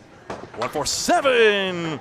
Ball hits the 4. Will it roll into the 7-pin Alosa spares? Amazing. Youch, Y-O-U-C-H. Put in the dictionary, Scott Dell. Get on Webster's case. Diane Hoffman, thanks for watching. Maybe it'll be Scrabble legal one day. Missouri Media searching for heart medication after that first string. That was wild. It just kept going back and forth. We thought Lafayette had a chance to take it away, and it means totals close, which means after string 3 it could be a barn burner as well. Dino Dellas is not the mayor, Nico. Alex is the mayor. Wants a new nickname. Work on that eventually. Paul Bordeaux watching also. Alosa spares 5 and 10. One of the Boutwells trio again getting it done. 18 and another. Is it too soon to say 400 watch? It's definitely very early, but the way he's going, mayhaps. Landry luckless not to get the 6-pin. Good bid, and now a 9-box. Excuse me, pardon me, coming through. Always thankful to the Ryan staff for letting me crowd in this corner here. So if I'm, where's my graphic? There we go. That's what I wanted to show you. Demetri Dellas 128, Cazenave 129. Came down to a close anchor match, didn't it? At the end there. Remember, yellow bricks are headpin hits, red bricks are headpin splits. It's the only non-standard bit of Candlepin notation you see on the sides of your screen there. Dellas, the ultimate washout, just leaves the headpin standing. Cazenave splat on the headpin. A lot of these straight angle balls not producing the results. Ryan's is liable to be a splitty house, as it's been said, if one isn't careful. Demetri back on the headpin just in time for the spare. 8-pin off the wall. Guys wanted a piece of the left side of the wood. That would have turned it in.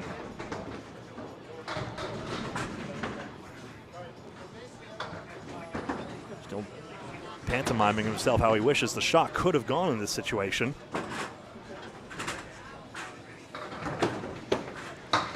Try and pull some things up for you here as Kaz gets a 10.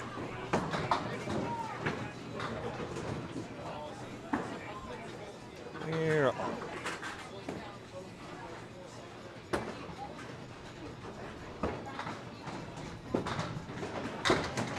Dellas sabers the champagne bottle, just 3, and that's going to be the fill. One of the lowest we've seen. Again, it wasn't an awful miss, but the ball in the pins can pass through the gaps, and that's how that goes sometimes. Billy Shiner Sr. in chat, good to see you. Give my regards to Aaron. Cazenave on the diamond left side. Yes, there. The 4-pinner goes for Cazenave. And Lafayette has their first mark of this string. And Dellas needs an out. He again pops just 2 pins and gets a 6-box. And the continuation, not the one he was after. You take a look here, and we see Millis up by 4 pins and 2 extra marks at the moment, so on track to keep on gaining. I've really enjoyed covering Millis. They've been getting better and better. Obviously, Demetri Dellas, our latest Candlepin for Cancer star, there's a reason he's anchoring the team, but a rising tide is lifting all ships at the moment, quite evidently, as we can see from their 653 previous string. This time, though, Moose has a 9-pinner. And a chance here to do some damage. Wood, again, a bit of a problem. Let's see where he plays it. Which side of the red line? Goes around the front piece of wood and spares.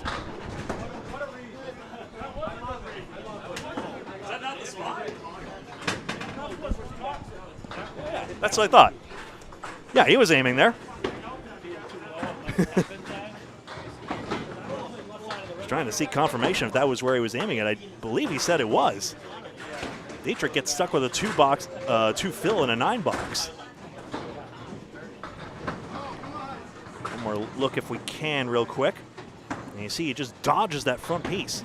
Well played. And his fill tips on 9th pin. Spare and a 9 in the 3rd. And Dietrich is disinterested in this one.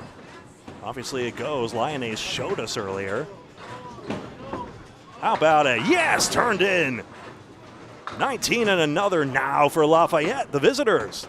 Out of Riverwalk Lanes in Amesbury, Massachusetts. That's the former name.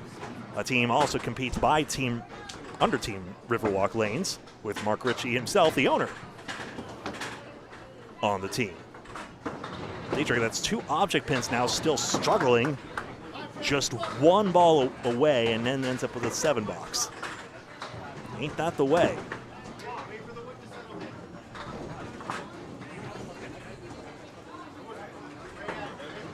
Paladino and DeLuca.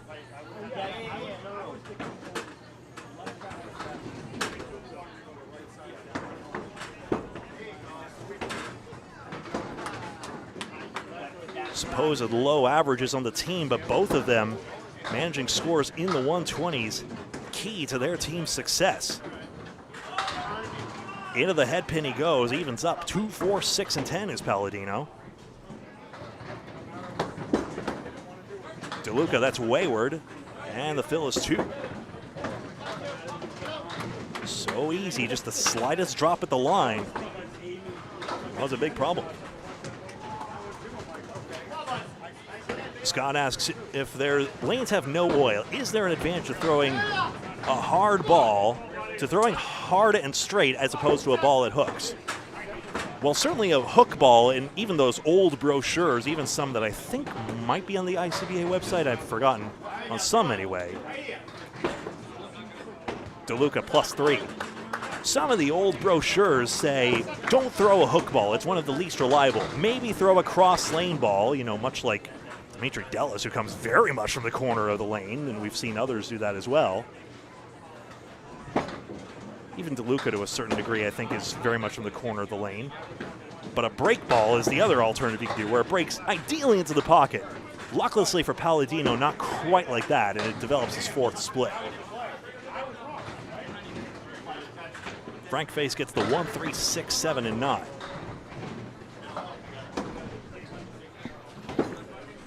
But yeah, cross lane ball or a break ball, that's the idea. Since there's no oil pattern, therefore no reliability to the ball being magically guided in. And a spare 4 and 1 washout converted. Millis takes advantage of another break off the head pin. Paladino very good out, the perfect out for 10. Split becomes a 10. That can make a difference as well.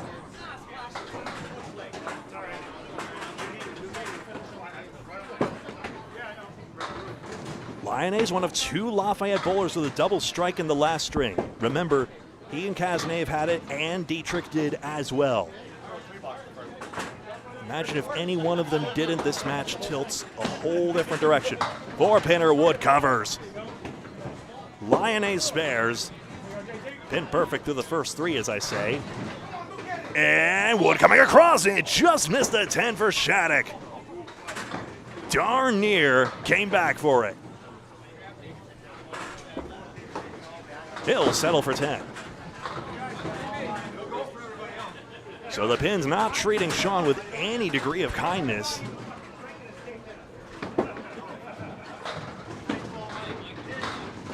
Captain Brian Fournier, a very interested spectator, of course also works here at Ryan's Millis. 3, 6, and 10. 7 fill, not another for JT.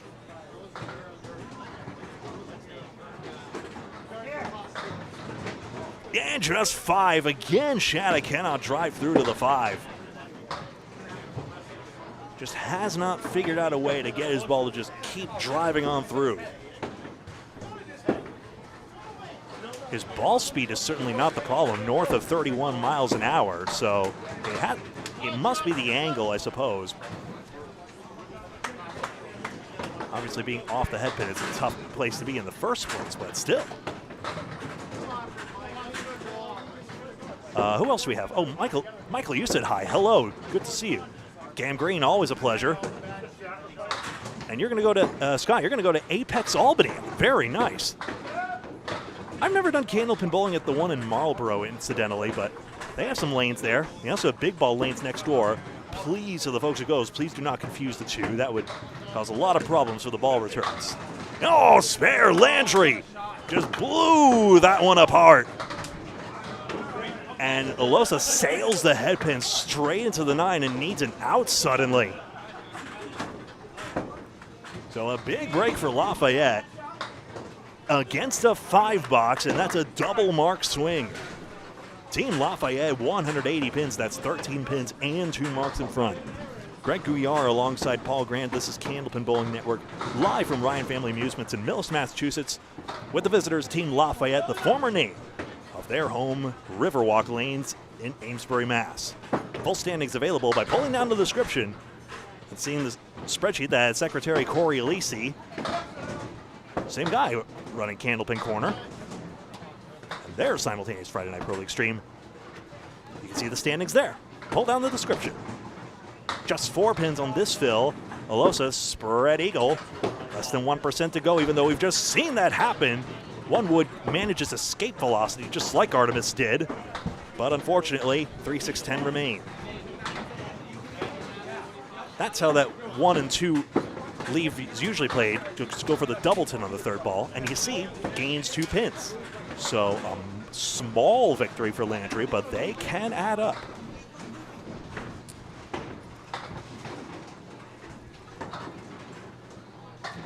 Dellas and Cazenave.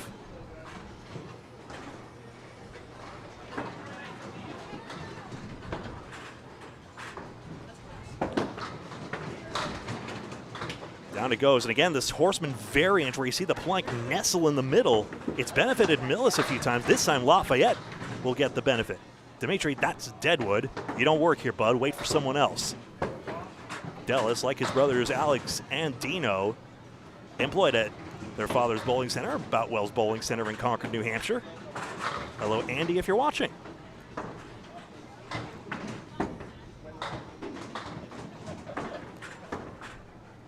Fill is 7 for Cazenave.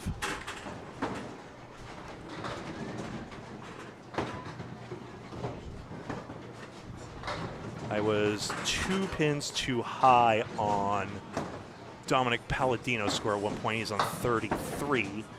I believe I have the scores correct now, but I'll score check in a second. Kaz bumps into the wood and does not convert. 6 and 10 chance. This needs a few marks here. This is one chance at it, and it's gone. 10-pin wedged back there. Dellas gets his 2nd mark in 3. Opposite an 8 box for a 2-pin gain on the spot.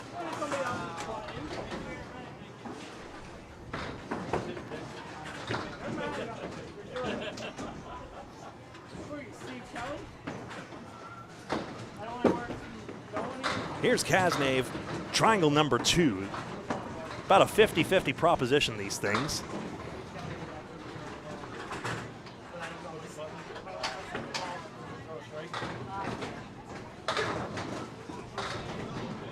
Two, 4, 6, and 10.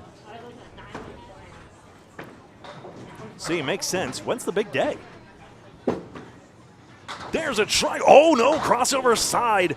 Goes in front of the 5, and again that stubborn 5-pin foiling the visitors. 2, 4, 6, 10. Dellas slices across and spares. 2, 4, 6, 10. Demetri Dellas for his 3rd mark in 4.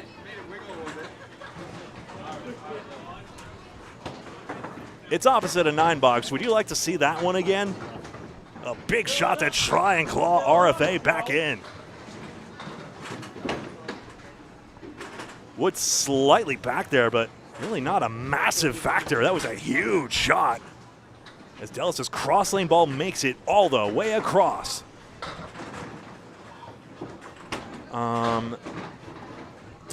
Just checking.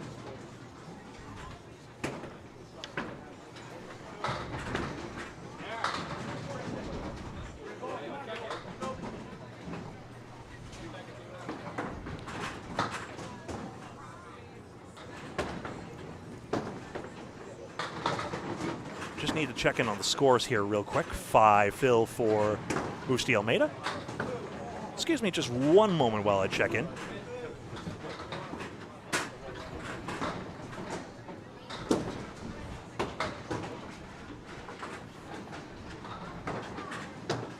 Third balls for each.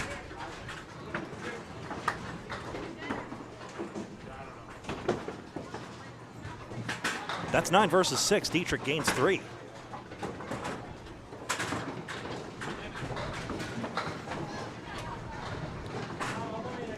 Looks like I just got a 9 and a 7 backwards at one point between Dellas and Landry, excuse me. So now these should be the correct scores on screen. Apologies for the error earlier. Wasn't much of one, but there we go. Bundle of 5, at least as difficult as the diamond. Not necessarily harder, we found, at least Bob Lee found. We're not as convinced. Now, how about this one? That's a dilapidated eagle, I suppose. A 2, 3, 7, and 10. It's opposite a 9 box. Make something out of this. 210, we'll take it. 8 box. Gadzooks, that was a weird one. Told you, not all the pin action here is a gimme. We saw it fly high, but the house can turn on you when you least expect it.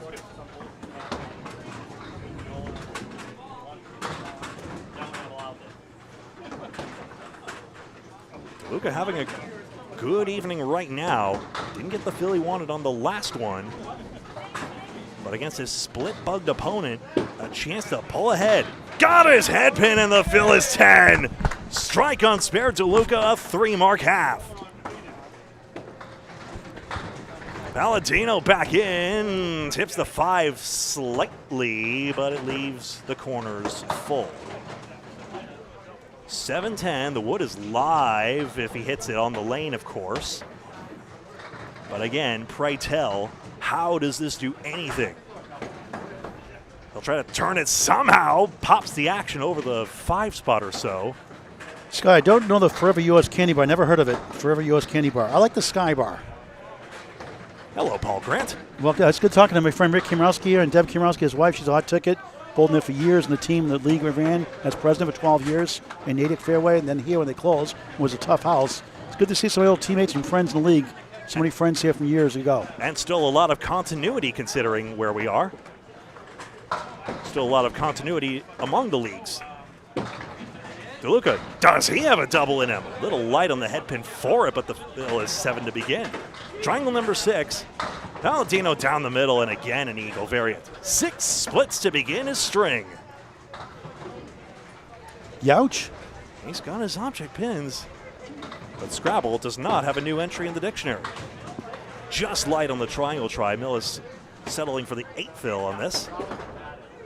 Mike Warren said was in Wordle, though. I don't play Wordle, but Y-O-U-C-H. You being the consummate game show fan, you know that Lingo was the original version of the game.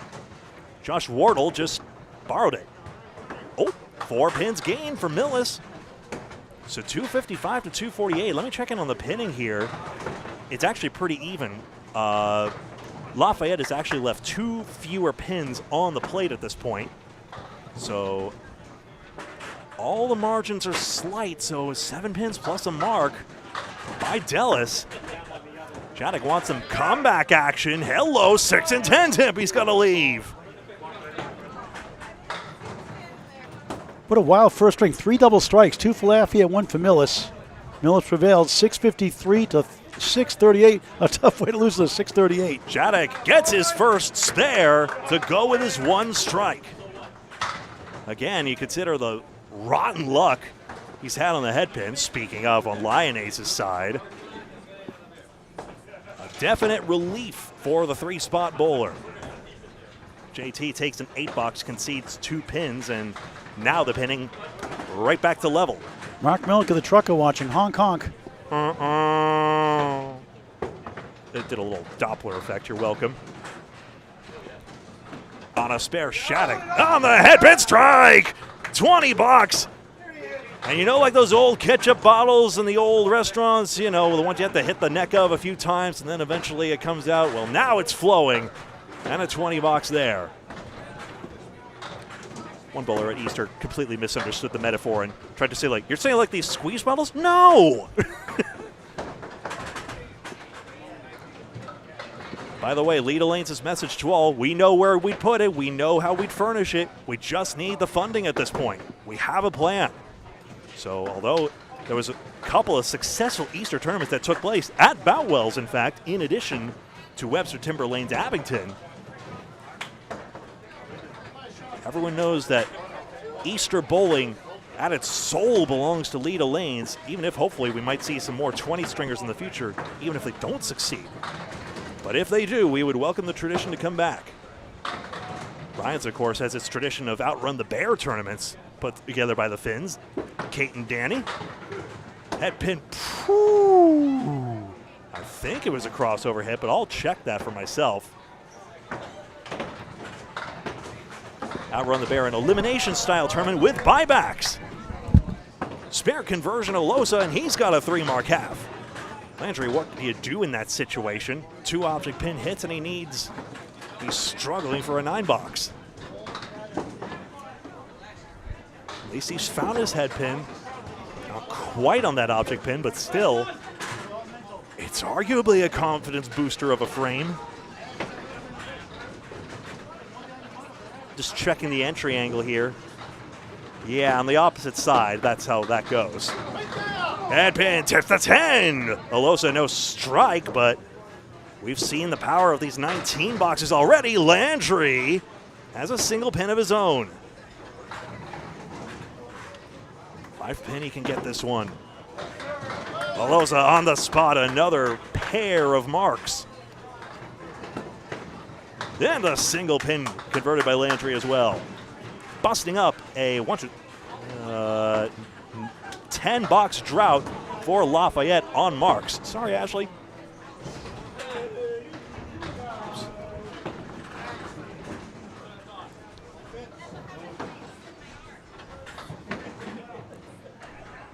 Demetri Dellas.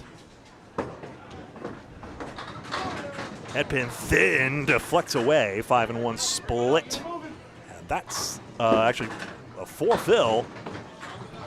5 pins. Taken out by Cazenave. Captain Kaz.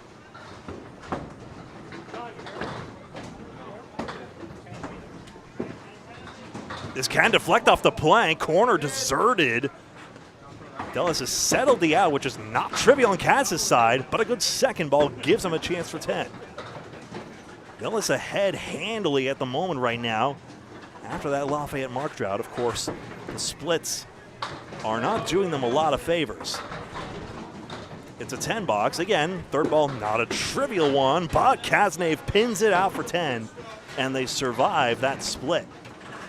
Splits are essentially even across the match. Lafayette does have 3 more. But crucially, they did have 4 splits during that mark drought, Lafayette did. That was part of the reason they just could not get on the board for the longest time. 1-2-4 as Paul Grant Russell's the headset back on. And I'm on my perch now, so I can see better. All right. You got the big boy stool. High above courtside, this Johnny Most of the Boston Celtics. You're going to get legit laryngitis if you keep doing Johnny Most impersonations. I used to get laryngitis listening to him sometimes. You could do a Tom Waits tribute act at this rate. 1-2-4 Dellas spares. 3 marks and 4. I actually went to a comedy club and did a Johnny Most opening act, actually. Huh. I was the only clean act.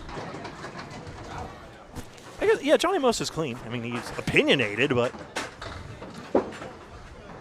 And they don't call the foul on Lambert. Yeah. He knocked Bird to the ground. They don't call it. How dare they? Jake O'Donnell. Spare versus 6. I'm firmly in the Tommy Heinz and Mike Gorman era of Celtics basketball. Oh, hey. give me a break. Tommy Heinz, I love Tommy Heinz. He was funny. He was a homer like Johnny Most. He was funny.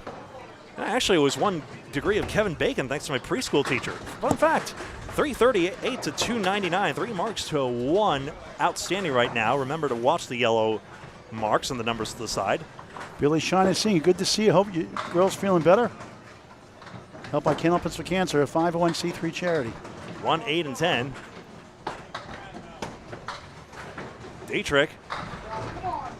Overdue for a mark, he strikes. Overdue by his now loftier standard as of recently. Just continuing to pour it on. How often do you see a big string like you did in the first? We have a 151 in the first, and you have a 54 through 6 start. Now a strike. DeAlmeida, no double strikes yet, but it seems like that's a matter of time too. They did come late in the first string after all. Nobody had it earlier than 7th. Michael Steves from Alberta, Calgary, Canada. I'll say it right, watching. Great Calgary, match indeed. Alberta, Canada. Yeah, Calgary, Alberta, Canada. Dietrich starts with a 4 fill on his strike.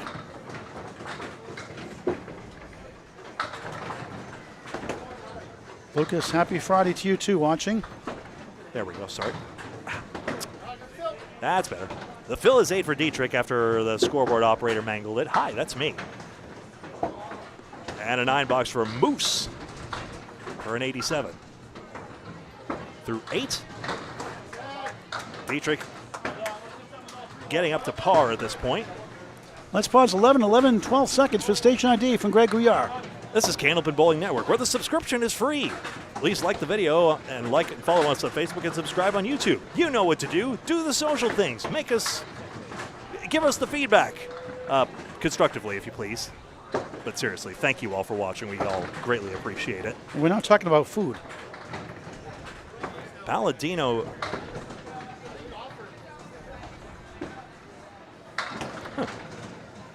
Tries something other than the head pin for a change. Doesn't get much more love there either. Creative, though. I don't blame him for trying it, genuinely. DeLuca 3 and 1 off the head pin. Rebecca Graham watching from Haverhill, Mass. Merrimack Valley. Same spot here. Needs an out. Frank would do well just to shave the front 3. He needs an out as well. A difference could be generated here, even though right now we're in basically the same territory of, Millis seems lopsidedly ahead, and then we saw the sudden dramatics that followed. Frank had 2 good halves to start the match. 2 tough second halves now, you could say. Mayhaps so. He gains 1 pin with the 7 box as it happens. Millis in control now. It's tight for a while. They're back up in the string. 373, 324. Their lead in the match increases. Correct, Kevin. I said 3 and 1, but that's not. I usually only say that about splits, which that was not because the head pin was standing. Paladino split city. 4 and 1. Split. Trying to emulate the PBA guy. 4 and 1. Split. Rocco, greetings from Atlanta, Georgia. Whoever the public address announcer is there. Candlepin in the newest PBA video game. Check it out on all your video game platforms, including Steam. No one likes PC gaming, it seems, on Candlepin chat, but that's where it's at.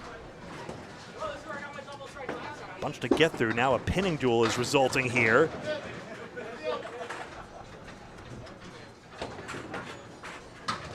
Just Red Sox and Cardinals, no big deal.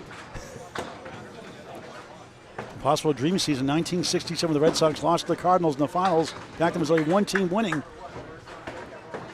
the championship in each conference.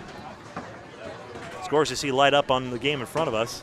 I think the most we've ever been distracted by a sports event was when a 1 seed was getting upset when we were doing a Friday night match. That was the one where it was Team Woburn at Team Union Street. We were doing that Friday night match. It's a top-rated show, I believe, Greg, on Candlepin Bowling Network on YouTube. If you're wondering what everyone was gawking up at what seemed to be a TV all of a sudden, that's why. Big moment was developing. Shattuck on a strike field can load it with 10. Lyonnais with a spare, and the marks coming up now. John's try. Yes, spare on strike. So both sides busting up some mark droughts. 6 in a row busted up on Lafayette's drought. And 3 in a row busted up on Millis' drought. And Shattuck had 96 first. Back on track here in the second. Wants to outfill. Uh-oh, just won the lemon drop. The 4-pin or the 6-pin, that's our term for it. $5 for Candlepins and Cancer. I love it. Let me just position the jar accordingly. Put in the bucket. And then let me get the fills the right way around. Excuse me. Doot, doot, doot. I feel bad. And I'll pay for it. a $9 for Lyonnais is on the way out as the $5 is put in there. Thank you very much. Every dollar of that going to families who need it. Just a simple little thing at their most vulnerable moments. Candlepins number 4, cancer.com to donate. Sorry, Greg. You know, everyone who's been affected by someone, even just someone going through cancer, knows how much it changes one's life, and that support of the community is really important at a time like this. And like many communities out there, the Candlepin community picks one another up, and Candlepins for Cancer is just a natural consequence of that generosity that the community has. So if you want to help out as well, help the community, go to Candlepins number 4 cancer.com, Candlepins4cancer.com, and thank you very much. And if you want to know about the charity, check out the link on there that Greg put up last week nicely. It's called No Questions Asked, a Perry Harlow media production. Well done. 25 minutes long, short documentary about Candlepins for Cancer, a 501c3 charity. No questions asked available on Candlepins4cancer.com website on YouTube. Good fills not followed up here. Status quo is benefiting Millis at the moment. Landry does well to get that 8 fill. Clinton Alosa, Park. 7 fill, $10. Sorry, Clinton Park's watching here also. Alexia Bell watching earlier. We'll be at Rollaway Lanes, the 9-pin 80% handicap tournament, Saturday, August 29, 10 a.m. and 4 p.m. 10 stringers. Both shifts if you dare. 4 horsemen and an 8-pin. Some call it after Bob Caleri. Some call it after Christy Hapworth, whoever that might be. Main APH Open Eliminations champion last year. APH meaning average per handicap, another way of saying She won the Open Eliminations, though, that one. That was the scratch one. Oh, yes, Landry off the wall takes it down. An important mark, and Alosa responding, which was important to make sure that the visitors don't gain any ground. Maybe, depending on the fills. That wood spun away, came right back and clobbered the 9 for the spare. You see it here on replay.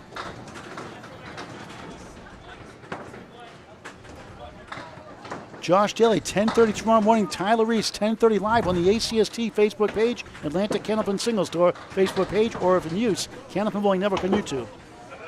For the ladies' 320 80% handicap tournament, 3-person teams, 1 o'clock shortly after on YouTube here on Candlepin Bowling Network. Let's go, ladies. 14 teams. 4 horsemen on the 9-pin. Welcome Monster Carnage Games. What is this? Bowling the way it should be. Check out the description for more information. Roll 3 balls, play the wood where it falls. A game of skill and challenge for any age. Nothing like the great game of Candlepin Bowling. It's unbelievable. 5 fill for Dellas on the spare. Always nice to see new faces in the crowd. It's mostly we won't make a big deal of it, but it's a spares game and a pinning game. Like that, and it's opposite a 6-box now, so Dellas the chance to gain a few here, even if he just picks off 1. A lot of analogies to golf and Candlepin Bowling. And a lot of crossover between the players of both. And it'll test your will for sure. Softball, a lot of players there as well. 8-box versus 6 in the end. Millis looking good for a 4-0 lead, we think.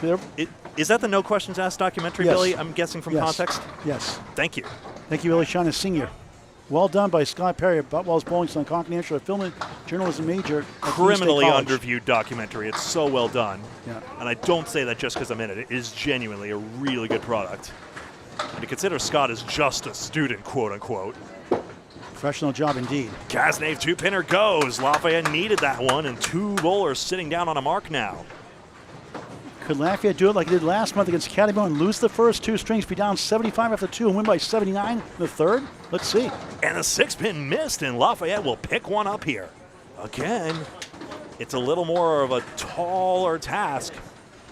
But maybe, just maybe, Dellas gets it the 3rd time around and will get a $10. They have only 6 400s in their team. Demetri has 5 of them with a high score of 429. Only Dave Godwin has as many, as I understand.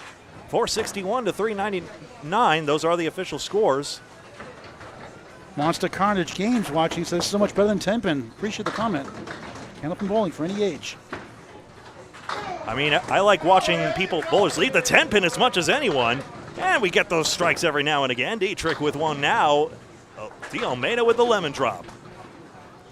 DeAlmeida made the 7-8 on our Candlepins for Cancer show, in fact. Clean, no wood. That is a shot that should be a highlight reel. Second pin left, second pin right, the 4, the 6, $1 optional for Candlepins for Cancer, a 501c3 charity. You can donate in past, present, and future to Candlepins number 4 at cancer.com, or wherever I stream live, your local bowling center bucket. A local PSA to our bowlers here, but we appreciate you all. It's a 9-box.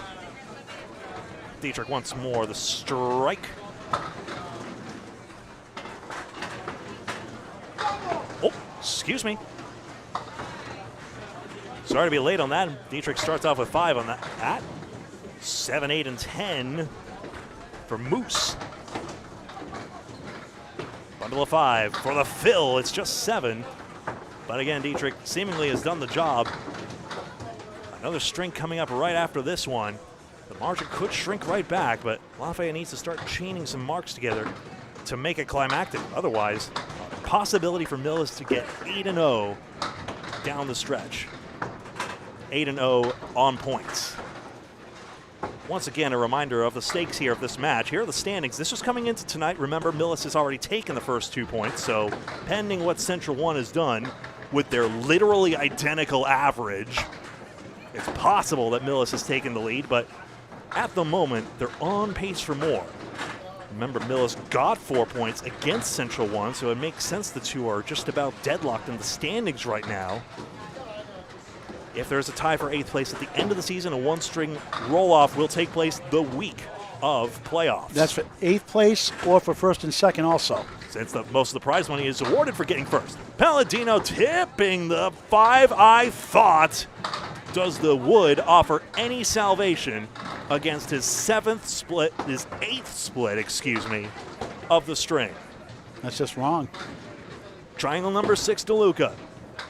Just short, second time he's left that particular triangle. Light.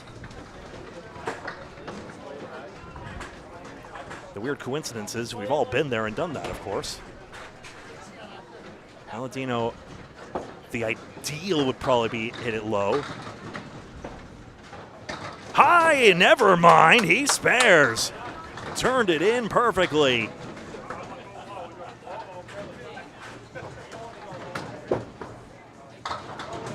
No good for DeLuca in the channel. It's an 8.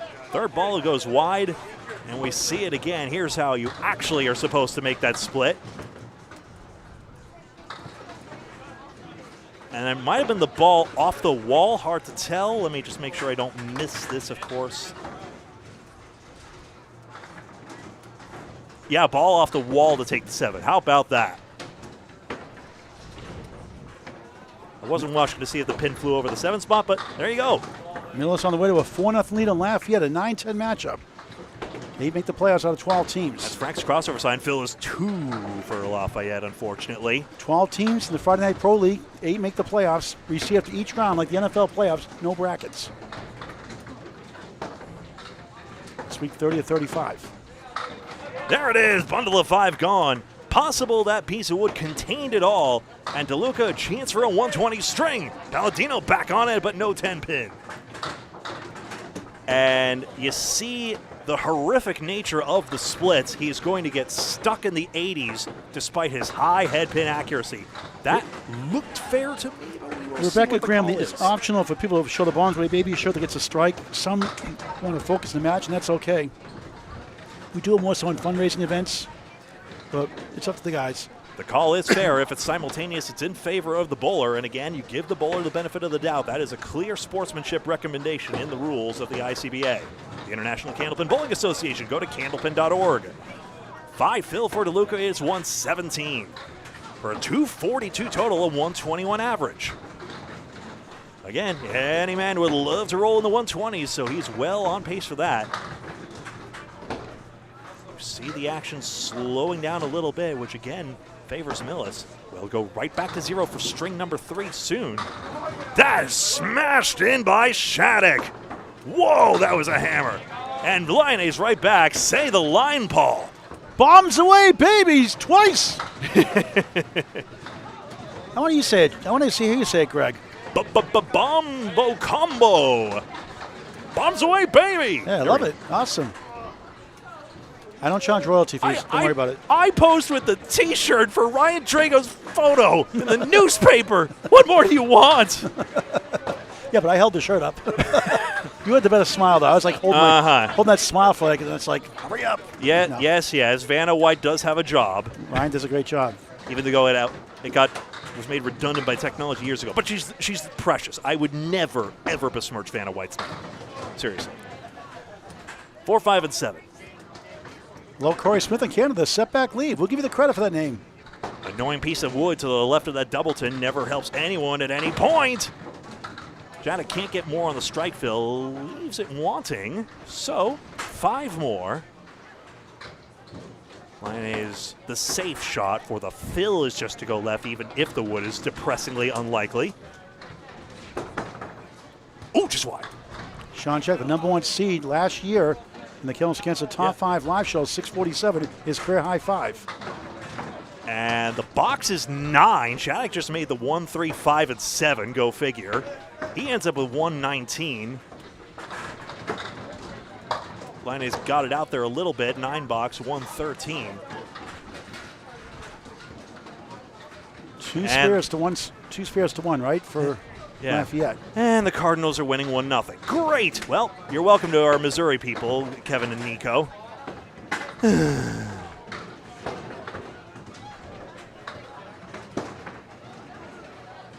You still have 2004. You still have 2013. Just think happy thoughts. The Red Sox are not. They weren't always a dumpster fire. It's fine. We're fine. Alosa, get over 9. The fill is 5.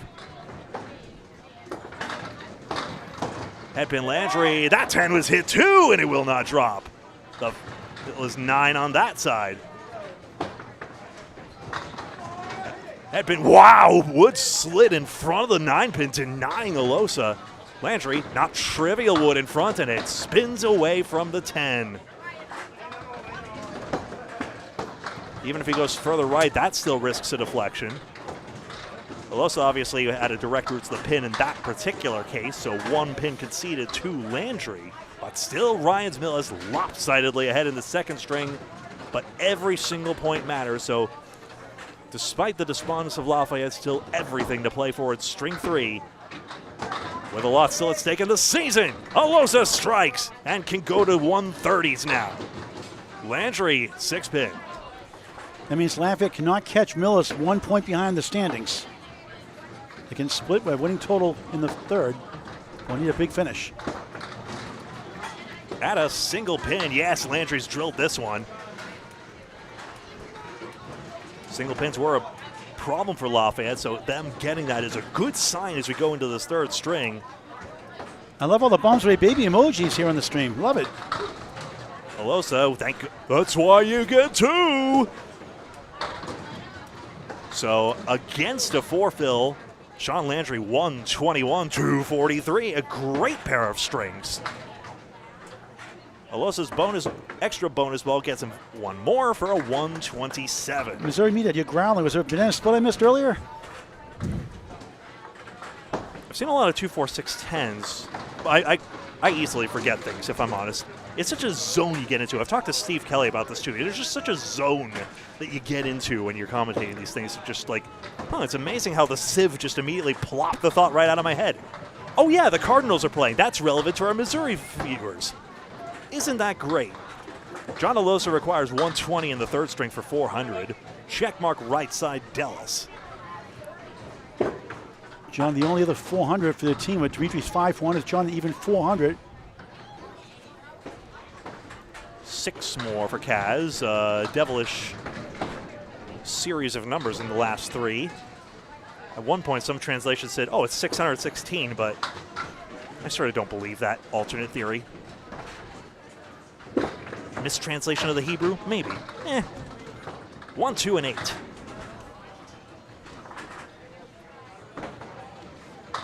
$59 pins now for Ryan's Millis as we go into these final boxes. No intermissions on this crazy train. Cazenave picks up 2 pins. Who knows? 72 pins. We've seen Lafayette pick up a monstrous amount of pins at the end there. They had 41 bonus pins in the last pair of boxes of the first string, so 72 pins is not an invincible lead. 4-4 is still on the table. String is officially over. Head pin leaves aside. Blank right in front of the 4-7. Dellas drills right through. That's pretty easy. Cazenave, anywhere left of the line should go. It does.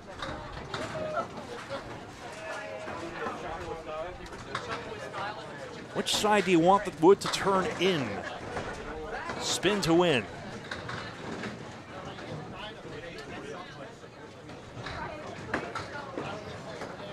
Dellas head pin, not the 6 pin, the fill is 6. Cazenave gets 4, and there you go. 10 bonus pins between the two of them, and the scores are 5, I believe 528 to 587. We'll just confirm. Dietrich 116, Cazenave 106. 571 to 545. They cut the 26. It was a lot worse than that early on. They've hung in there, coming back strong, and that first string down 50 late, and they cut it. They had a 4-pin lead, so Dallas got the big 20 combination to win it by 15. 587 to 529. That was a pin light on DeAlmeida's total, so he's got 222. Look at everyone over 240. Lyonnais 258, Landry 243, Dietrich 259, DeLuca 242, Alosa 280, Dellas 244. I thought that said 5. They fixed the score, but it's 529, not 540 something. Okay, so it's bigger than I thought. Now the final string. Kevin Dietrich rolls down the Zarex pin, the stripe pin to 10. Remember Zarex? Syrup. Moves to the wood. Can't get to the 7. Came close. And Dietrich a chance to put his team in the early lead in the final string of the match, and a good one. He got it. Who needs the wood? Spare. What a night he's having.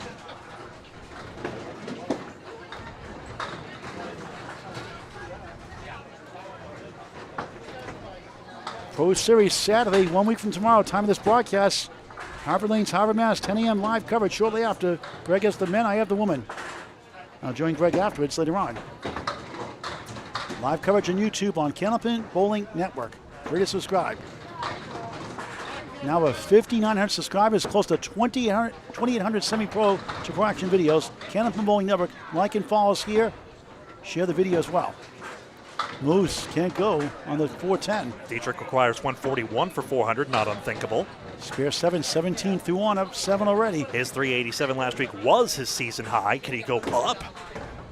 Moose object pin for a 9, 19 through 2 for the lead-up bowler for Lafayette out of Riverwalk Lanes, Amesbury, Mass. The original name for that place. Dietrich at 10, 27-19. His team is up 8 out of the gate.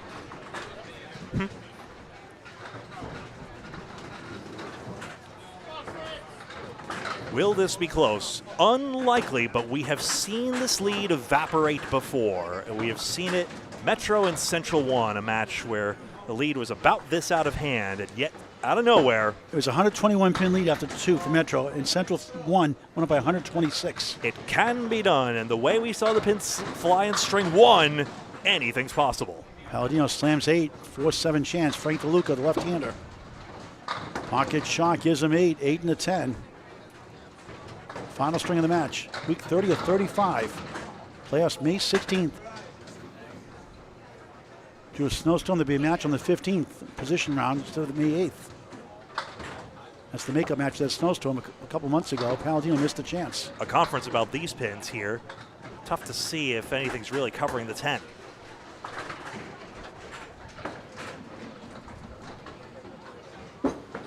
Frank with the wood. Helicopters both. Picks it up for a spare. Paladino at 10. So Millis already has the lead. Plus a mark. 37-29, up 8, plus the extra hit here from DeLuca. He's a big Metallica fan. Takes his son around the country. Bruno loves Metallica. Your wife's a metal fan too. She sings it, right? He got his Frank Face shirt on stage for a metal act whose name I forget, I confess, but that was it, the lead performer actually wore the shirt on stage, one of his crowning achievements. Paladino gets 9, 7-pin left up. DeLuca in the bonus, sends it left. He gets a bouncer at the Millis of 7. Augusta Main Special, 1-7-10, like Kevin Dietrich, 17-1 in the third. Paladino, no, hit the wood first. Missed chance, he had 2 chances, 2 pin and the 1 pinner, no dice. No respots here. That pin just has to stay. DeLuca denied with a 7, that was close. Can't believe it didn't go. So Paladino, 19-2 in the third, in the second spot. Yeah, Rebecca, don't say they tied the score. They took the lead. Hell yeah! Franken 9, 26-2 on Candlepin Bowling Network.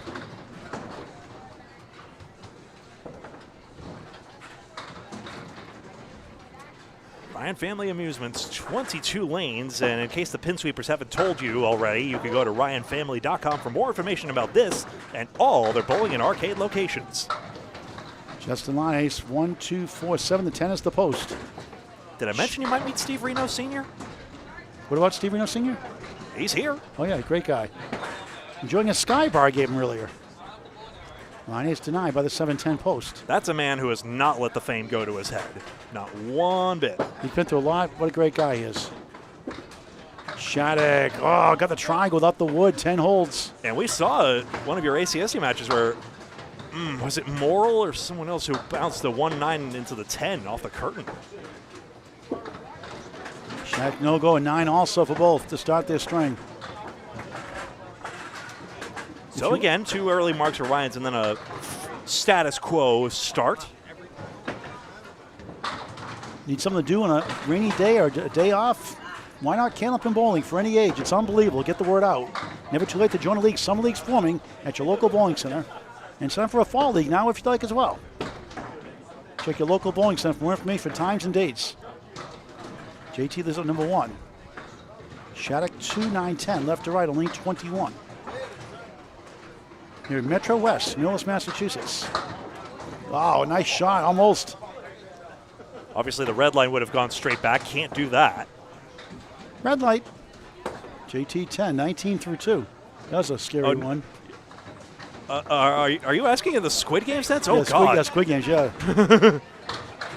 Shattuck at 10 also. They matched the 9 and actually has 9 for Shaun. Markiplier did such a great job playing the main character. Kidding. Justin 19, Shaun Shattuck 18. Here comes John Alosa and Shaun Landry. Lafayette, what was the total after 2 strings, Greg? What was the difference in total after 2 strings? After 2 strings, 73 pins. And remember, against Academy 1 last month, Greg, it was 75. They were down. Oh. And Lemon dropped $1 for Candlepins for Cancer. He put $20 in early for his past lemon drops, so I told him that doesn't count tonight, I said. Joking with him. So we'll see. Moose had one also. Put a buck in.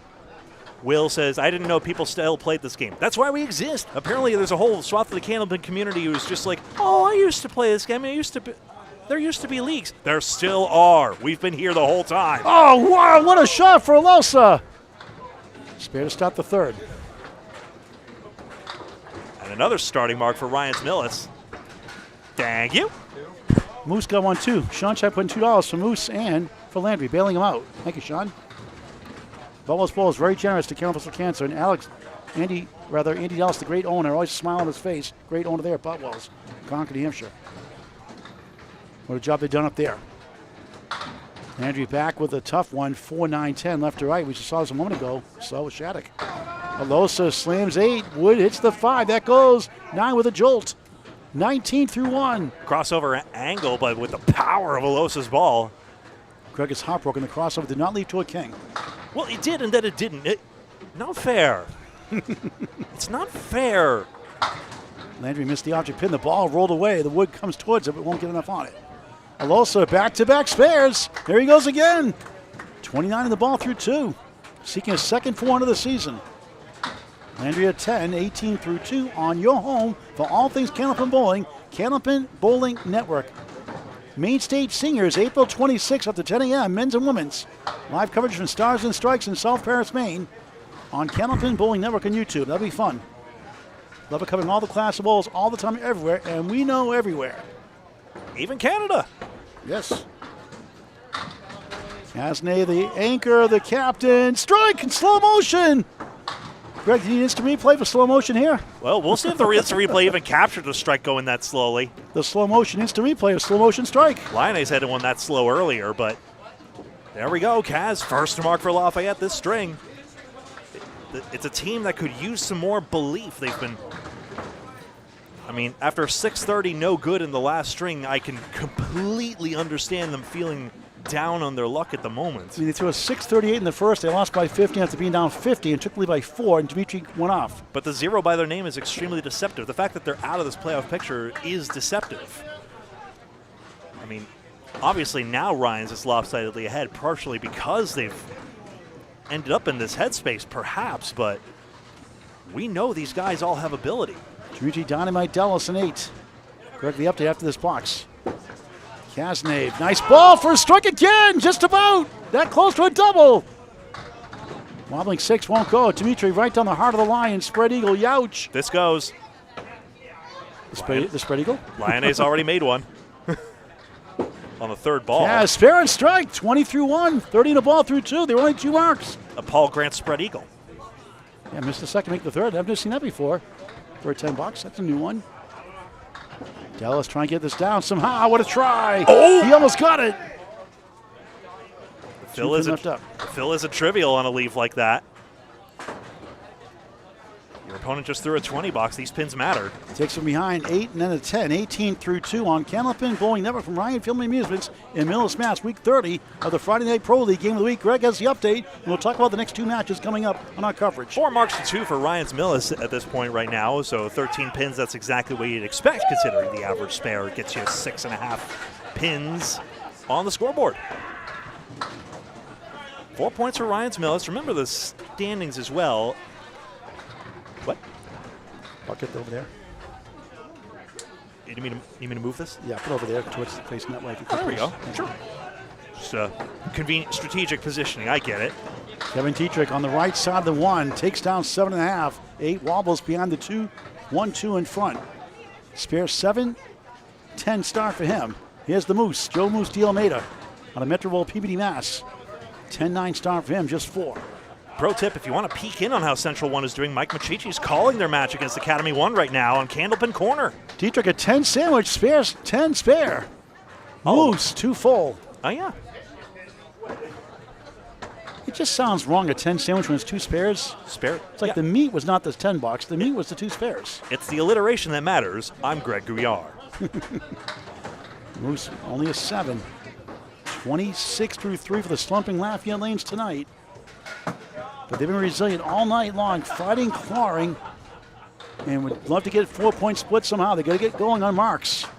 Kaz Yanka did his job with a big 20 in the spare next. Much like Nick Salfalato is always freshy, Moose is just a part and parcel nickname with Joe DeAlmeida. Some people ask why is he called that. He would say, look at me. Yeah, I was going to say it earlier. It's funny. Waiting for the pin setter to cycle as deadwood clearance went slightly awry. It's a miracle these machines don't break down more often. This would be a tough loss for Lafayette. They lose 8. They want to at least get 2. Dietrich right down the middle, clip wing eagle, 5. On the spare, 42 through 3, 15 beats a 10. Moose back in the pocket, up the wall, 4 won't go left, 6-10 right, unbelievable. Kevin, Oreo Cakester, Oreo cookie with the middle cream with the soft cookie on the outside. The Oreo Cakester. That Greg does not like. Overrated whoopie pie. Whoopie pies rule. My loyalty can be bought, just saying. When it comes to this, I have human values, but my tastes in food can be swayed. Moose gains 1 with a 9, 35 through 4. Kevin, strong start yet again, 50 through 4. What's Kevin's pace for a 400, by the way? He requires a 141 for this. He requires 91 more pins, so a 141 for 400. Well, his team has 141 so far. The Lafayette's 121. The lead increases in the match. Has there ever been a perfect game in Candlepin Bowling? Nope, but no woman has rolled more than 210, and it happened here at Ryan's Millis just in 2024. Jenny Rowe, 210. She's not a pro bowler, she's a nurse. She was a 98 league bowler at the time. Rowe with an E. And Paul Grant interviewed her here on Candlepin Bowling Network and, of course, got the ICBA's attention, the accreditor of the certifier of these records. So, of course, President Ralph Sem was present as well, as was local Fox News media, Fox Station media, I should say. Luca way off that time. No man has rolled more than 245. Ralph Sem himself and Chris Sargent on separate years did that. The Dominator spare for Lafayette. 29 the ball through 3 here in the final string. To look way off. That's a Paul Grant shot 6. 32 through 3. Lafayette trying to make a spark for at least 2 points. Total still in play. And then, of course, Mark Ritchie has the high 5 strings. Missouri Meat, I like other candy too, you know, but I joke about the Sky Bar more than anything else. Very unique. 5 up, 5 down, 9 behind the 3, wiggling around, 1, 3, 6, 10 in front. Woods nestled in there, a horseman variant where the Woods simplified. Paladino, Domino's delivers, the Dominator strike on spare. And do you see the little uplift that generates in Team Lafayette? They come into this match so loose, and that's the little pick-me-up they might just need. 39 through 3, 49 plus 2 in the 4th box, 3rd string. Trying to give his team a spark. And then you see the body language shift 1 lane over as well, and the pins in that lonely place that, without exception, every single bowler has been in. DeLuca 9, Frank sits down, 40 through 4, 10 per box minimum despite the spare 7 start.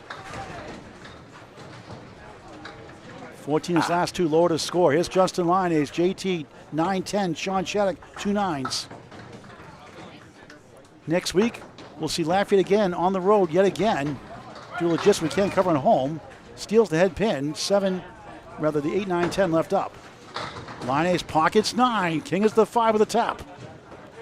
So be Lafayette again next week at Academy 2, 7:30 live on YouTube, week 31 of 35 on Candlepin Bowling Network here on YouTube.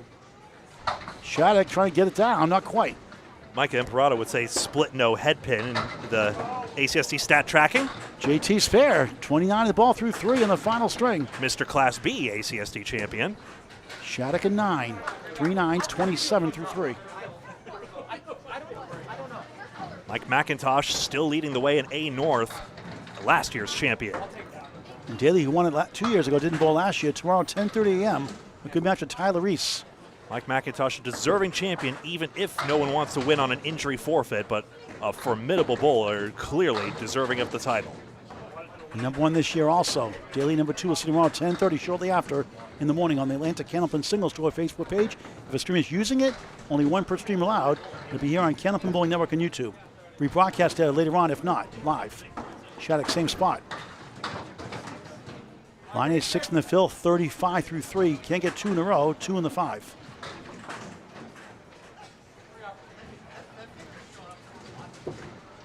Shattuck, no go, a 7, I believe.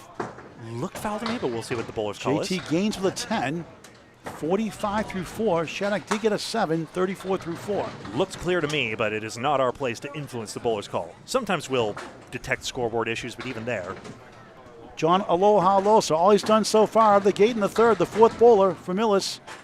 The 9th seed coming in, 1 head of Lafayette coming in, 19 through 1 on a spare 9, a spare again. I want to ask the bowlers, do you want us to interrupt on matters of fact? And it got a mixed, lukewarm reception. 3, 9, 10, 9 behind the 3, decent wood to help. Spare 9, spare 7, 36 through 2 here in the 3rd. But just like you never call a chess player's flag has fallen on the clock, you never call someone's wood shot for them in a game. Alosa goes for 3 in a row, 46 in the ball through 3. Especially if it's not your game. Landry missed the object pin, the 2 left, 5 to the right, also there.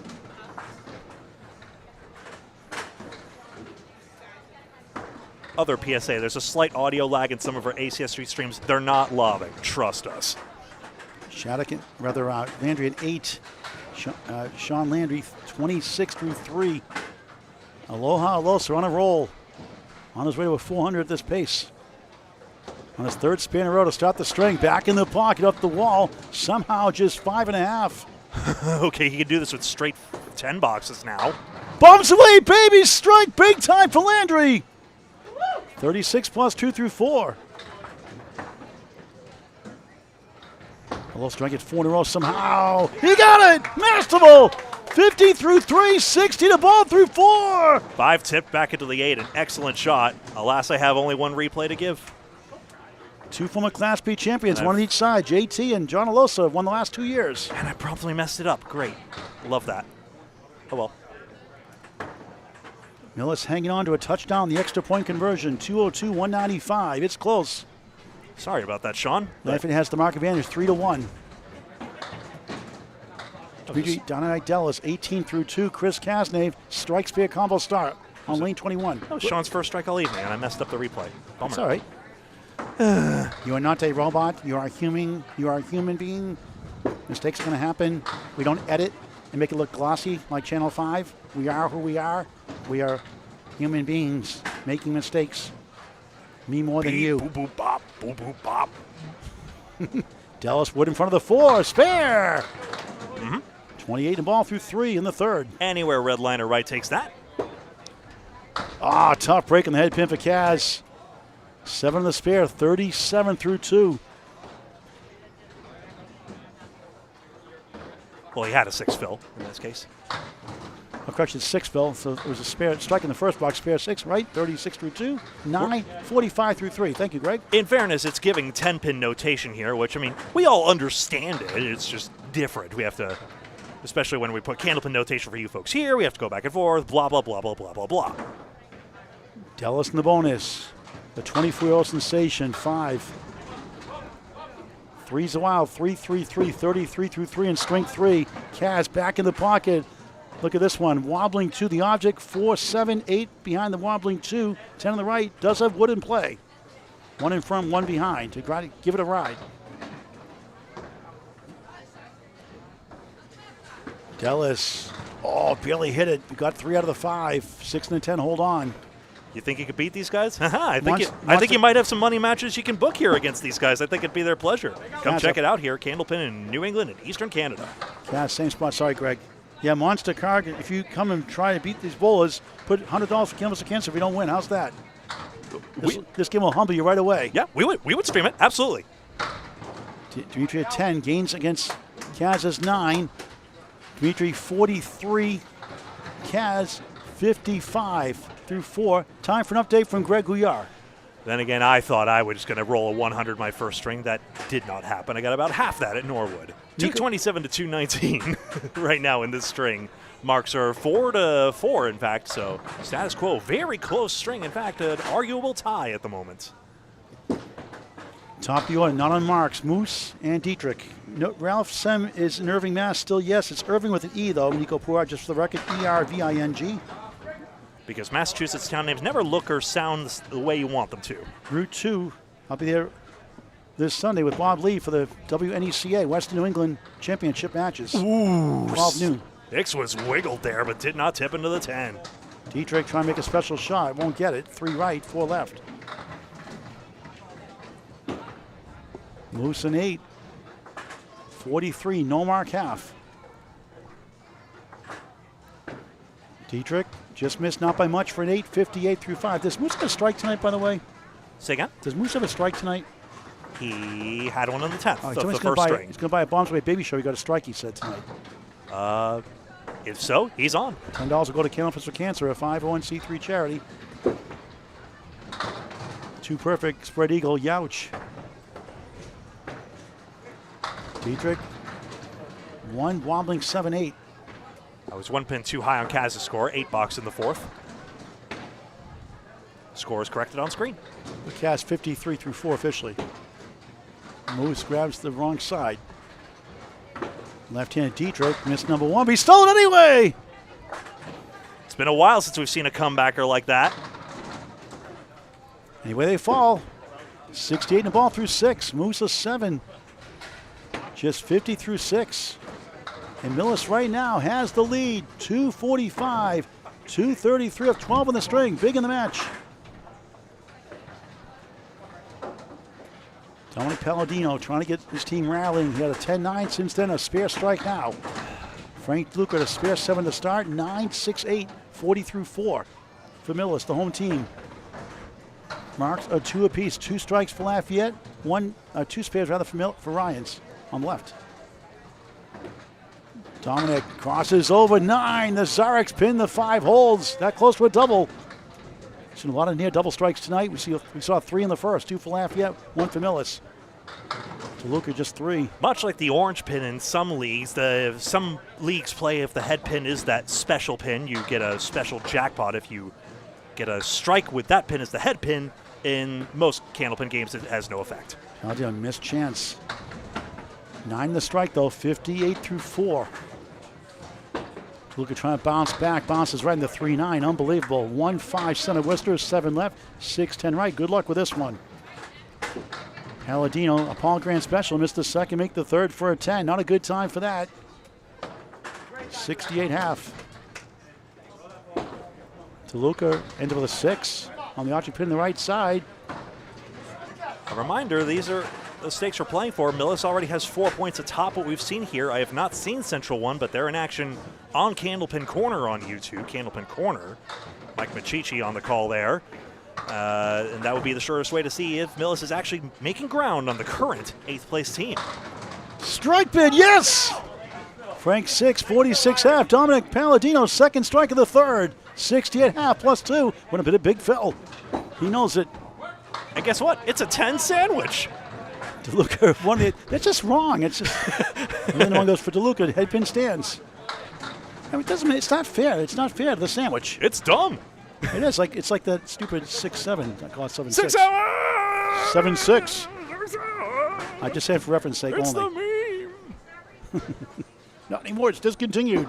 DeLuca gets it. Spare. The cool kids have canceled it. 56 in the ball through 6. All right, let me see if I can do the replay properly this time. There we go. Finally, we can show a proper strike replay.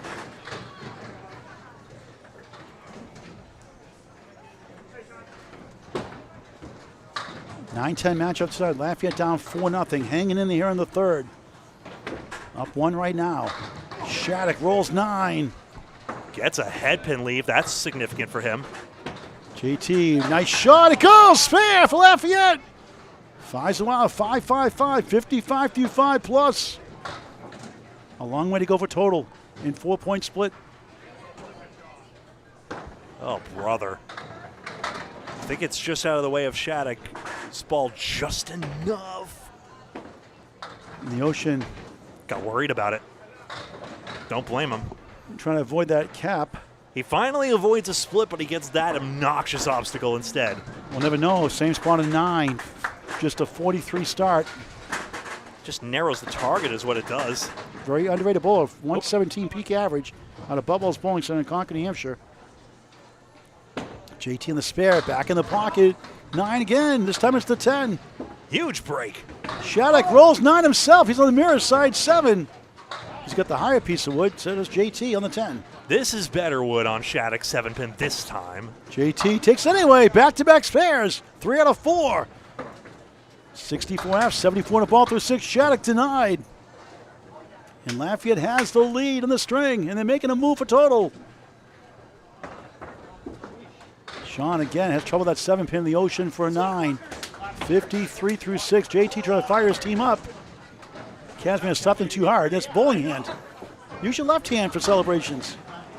At one point, I had a phobia of even shaking the bowler's hand, but I think I've gotten over that. Just like, I didn't want to like shake it too hard or something. That's my bowling hand. Lafayette by 12. Well, it's the footwork and everything that matters, really. Your balance at the line. So many variables, and they're very tough to perceive unless you're looking for them. Landry on a strike. Bucket of 5 in Canada, it's called. John Alosa, 16 a ball. Rolls 5. 65 through 4 on 4 spares in a row. And on 400, watch, that's his slight cushion.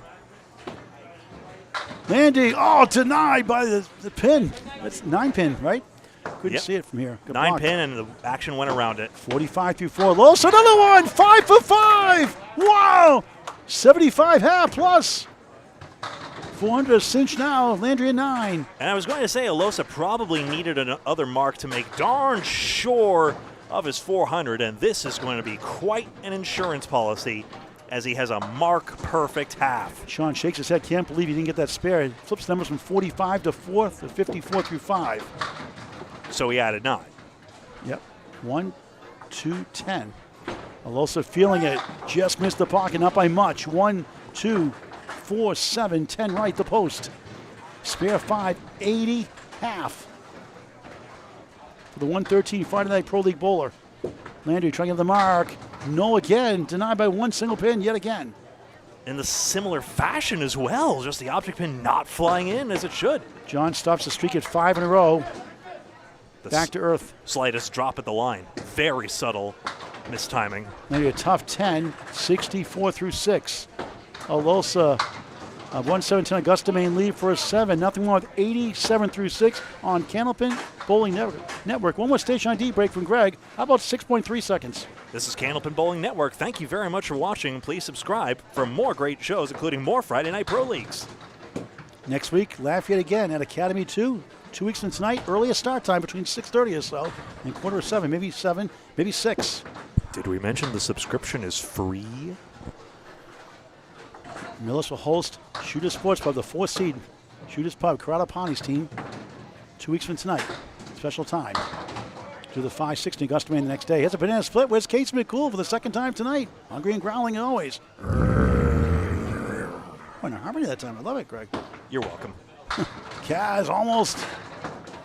Landry luck that time. 10-pin holds. A lot of almosts for Lafayette, but they hold the string lead. Millis trying to get a sweep. Dellas the helicopter. Gone! Spare! Doubles a banana split! 53 out plus 1.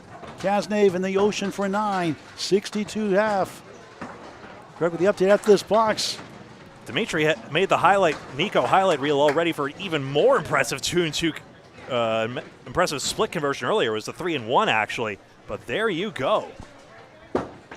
Cazenave crosses over. It's going to be 9. How about 10? It goes, strike. 72 plus 2 in the 6th box. Third string Dellas in the pocket. Tips down to 2. There goes the 9. Pull the string. 10 pin for another spare. 62 half on the spare 9. The safest piece of wood, but with his cross lane ball, especially with the wood moving away, he may have a root. Maybe. Quick peek. Could get that pin around the corner, possibly. Not a lot there, is there? Can he knock it down? He got it! Treetop the 10 for a spare! Back to back! Dynamite! 72 and a ball through 6. And a tight third string. Greg with the update after the replay. One more look at the hammer. Well, hammered most of them anyway. Do you have Demetri's too, by any chance? No. I can only do one replay at a time. Demetri will just throw another one later. It's fine. 338 to 335. That's it. But look at all the marks the bowlers have sat down on as well. So that's part of the matter. We've got a special guest here in a moment as Kevin Dietrich's on spare first. Bonus is the W lead, the wiggle, 189. 8 fill. 7 fill rather, excuse me, 75 through 6. Moose, 5-1 washout.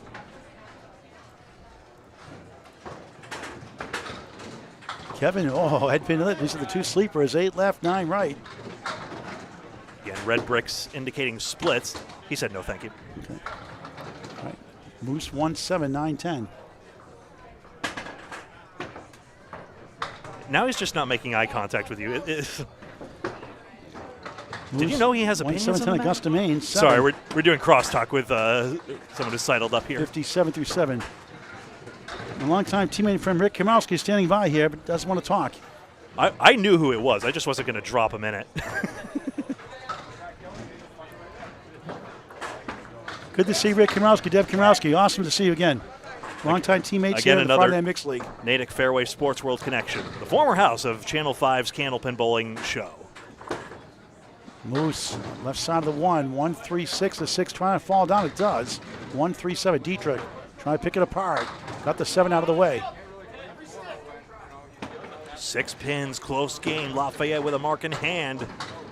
Moose can't get to number 1. Kevin, 10. 94 through 8. Moose at 10 also. 67 through 8.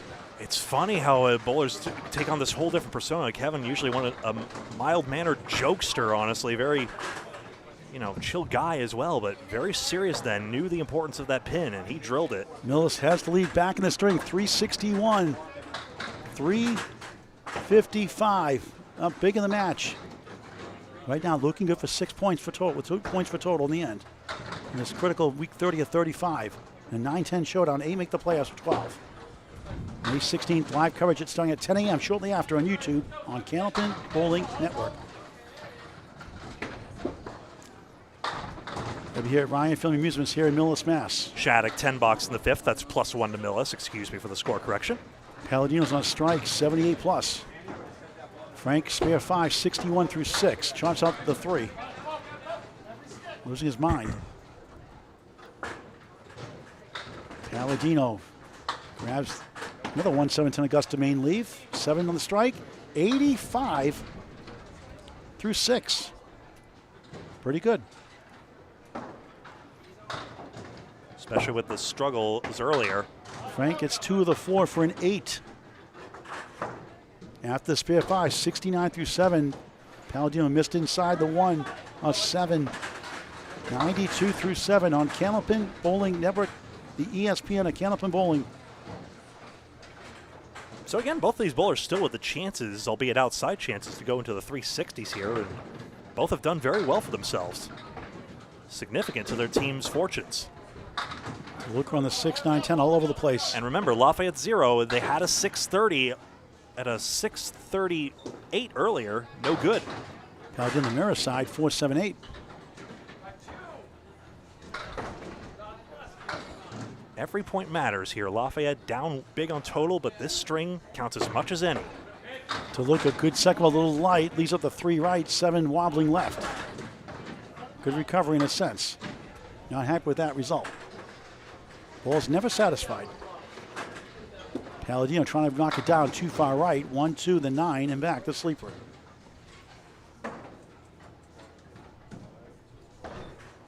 Frank trying to get 1, 2 for gravy, gets a 9. 78 through 8 in the third and final string of the match. Paladino scoots left for a 7. 99 through 8. Justin Lyonnais, back-to-back spares. 74 and a ball through 6. Shaun Shattuck, 53 through 6. No marks here in the third. Millis has the lead by 8. 384, 376. Marks of 2-1 in favor of Lafayette, close to a virtual tie. JT bombs away, baby, strike, 3 marks in a row. How about the lead? Get the lead back, 84 through 6, 94 plus 2 in the 7th. Shattuck 1, 3, 10, connects, fair. First pair of the third, 63 and a ball through 7 for Millis. Look for the sweep. Perfect game in Candlepin is 10 spares and strikes in a string. 3 on the not likely. Shattuck on the crossover for a strike. Yes, 9 leads the 5. What a way to make a living. Strike on spare. JT for double. Close. 8, 6 right, 9 left. Wouldn't play. And Shattuck rallies to 75 through 7, 85 plus 2 in the 8th. JT, another one. Matching 20 boxes. That's like before. 104 through 7, 114 the ball in the 8th. That's what, 4 in a row. Good for him. Tight here in the third. Lafayette flip-flops lead yet again. 4-16, 4-14. And they got 2 marks for each side. That's confirmed with the official scores. John Alosa on his way to a 400 plus. 1, 2, 7, 10. Trying to split the uprights. 87 through 6 coming in. Shaun Landry, couple of tough boxes. Didn't get spares he thought he had. 4-2 washout. He's at 64 through 6. Alosa, good try. Can't get to the corner post. Running 9 boxes does give 400. Landry, good bid. Once again denied on a quality second ball yet again. John trying to get the show a bet here. Does for a 9. One of the great mysteries in the game. Why is my ball just not deflecting through? 96 through 7. Landry an 8. 72 through 7. Anchors up next before the final 2 boxes for each bowler. It's not the ball speed. Landry's ball is being clocked at the end of the lane at 36 to 37 miles an hour. Out of the hand, as Bob Lee likes to do it. He's probably a few miles an hour quicker. Alosa back in the pocket. Drops 7. 2-5-7. Landry on the right side of the one. The Rick Kamelski special, 1-2-4-7. Bob Lee, executive producer. I guess I'm the acting executive producer, and Paul Grant, who does all the work around here. The non-executive producer. We'd never be on the air if I was running the rig. Yeah. You'll have to settle for $116,000 given out from Candlepins for Cancer. Across the lifetime of the charity, I hasten to add. Well, that's a good bid. Won't go. That's a 9. 1. That puts him at 5 with the Century Club. JT a spare. Shaun Landry a 10, 82 through 7. JT had a spare before him. Chris Cazenave on a strike, 72 plus 2 in the 6 box. Demetri Dellas, 72 in a ball, on a spare on the right for Millis. Can Lafayette come back and take total somehow? Take a lot. They're up 2 right now, 434, 432. Dellas temporary lead with a fill of 6. 68 through 6. Should be 78? All right, sorry, 78, you're right. And Cazenave back with 8, 6-10 chance. Dietrich has a 6-10, but the 7-8 also. I like the wood, though, behind that 4, or near the 4. I'm sorry, the 6 rather than the right side. Would have been Cazenave's second double. This is what Paul's talking about.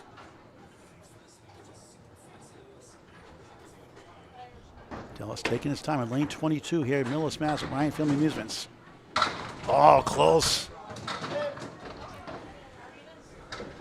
Landry for a spare. Connects. Big 20.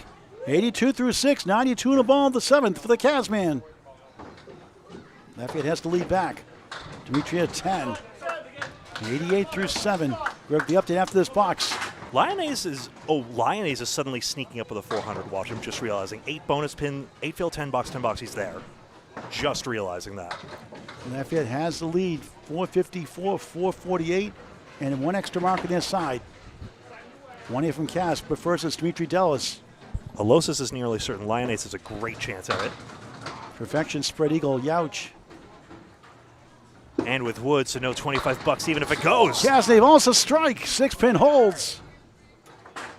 Strike spare 9. 101 through 7.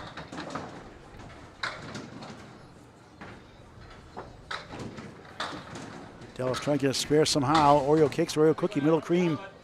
Trying to send pins towards the wood to get a splash. Cash another mark. Missed it. Denied 3 in a row. And had back-to-back twice the string. Could have padded the Lafayette lead, but they have one. A contrast to the other 2 strings. Dellas a 7. 95 through 8. Not his best stuff tonight. Can't have them all. Cazenave a 9. 95 through 8. Greg with the update. 472 to 455 is the confirmed score. 1 mark aside. That's from Lyonnais and Shattuck, matching their 20 boxes in the 7th. Marks were 3-2 for Lafayette just then in that last pair of boxes. So anything can still happen here. And Lafayette, now with a lead going into the final 2 boxes, a big opportunity to grab 2 points still that would be of use. Nico, get Oreo cakes instead of Oreo cookie, not a sweet. Soft version. Banana split for the 3rd time. Casey's hungry and growling. Brrr. Where's Casey McCool? Moose grabs the 9 out of the way. Lafayette total not likely, Greg, right? Way too far down. Kevin almost got it. We've seen 2 banana split conversions today. 56 pins, but remember, 42 evaporated the last string. Technically, that's a little more than Lafayette did, even though it was above and beyond. Just in the last pair of boxes in string 1, that's what's sticking in my mind, makes me think maybe not quite yet. Kevin gains the 9 to the 7 for Moose. Moose at 74 through 9, no marks in the string. Kevin 103 through 9. Same thing getting split bugged. Yes, we say it's a fast house, but they don't just hand out 120s to just anyone. Moose 9, 7-pin for a spare. They need marks. Dietrich, right side 5. Make it 6. Make it 7. 1, 2. Wobbling 6 to the right. Wood behind to help. Not as much salvation off the head pin as we saw in earlier strings. At least it seems anecdotally. Moose missed again. It's not an exact science on my mind, but I wonder if there's a breakdown in the Pin treatment. Big swing, Dietrich spare. Just naturally does the oil pattern break down, not like, in 10-pin the lane conditions, but just the pin deck oil perhaps break down and cause a difference in pin behavior. Wasn't it for Moose 9, disappointing 83 finish, not his night. Fatigue of the bowlers, it's not the most strenuous sport, but there is a strain. Demetri Dellas is feeling it after bowling 9 strings of Candlepins for cancer. Kevin Spear 8, 121 finale, what a night he had. 380, which is somehow 7 pins below last week.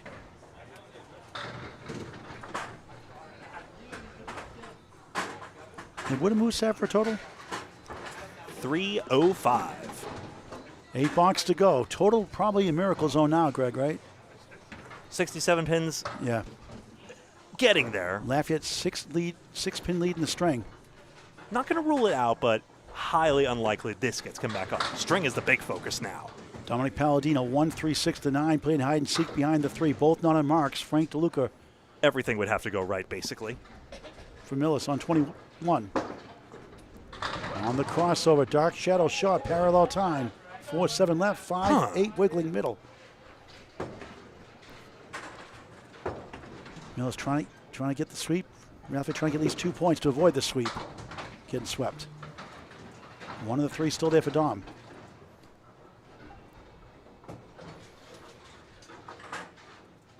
Look at his wood to work with. Can he get it for a spare? Oh, close again. I thought that was the idea, too. I thought the idea was to kick the wood backwards into the 5 by playing on the 4. Not an easy shot to make. Paladino, 9. 108 through 9. We'll talk to the winning team before we sign off. Probably Millis, obviously. DeLuca on 9. We'll talk to John Alosa for sure in the 4 in a club. Yeah, let's see where it looks like a very sensible play here. Just was it good enough to turn the wood? Apparently the pins thought no. Yeah, hit the cap more so.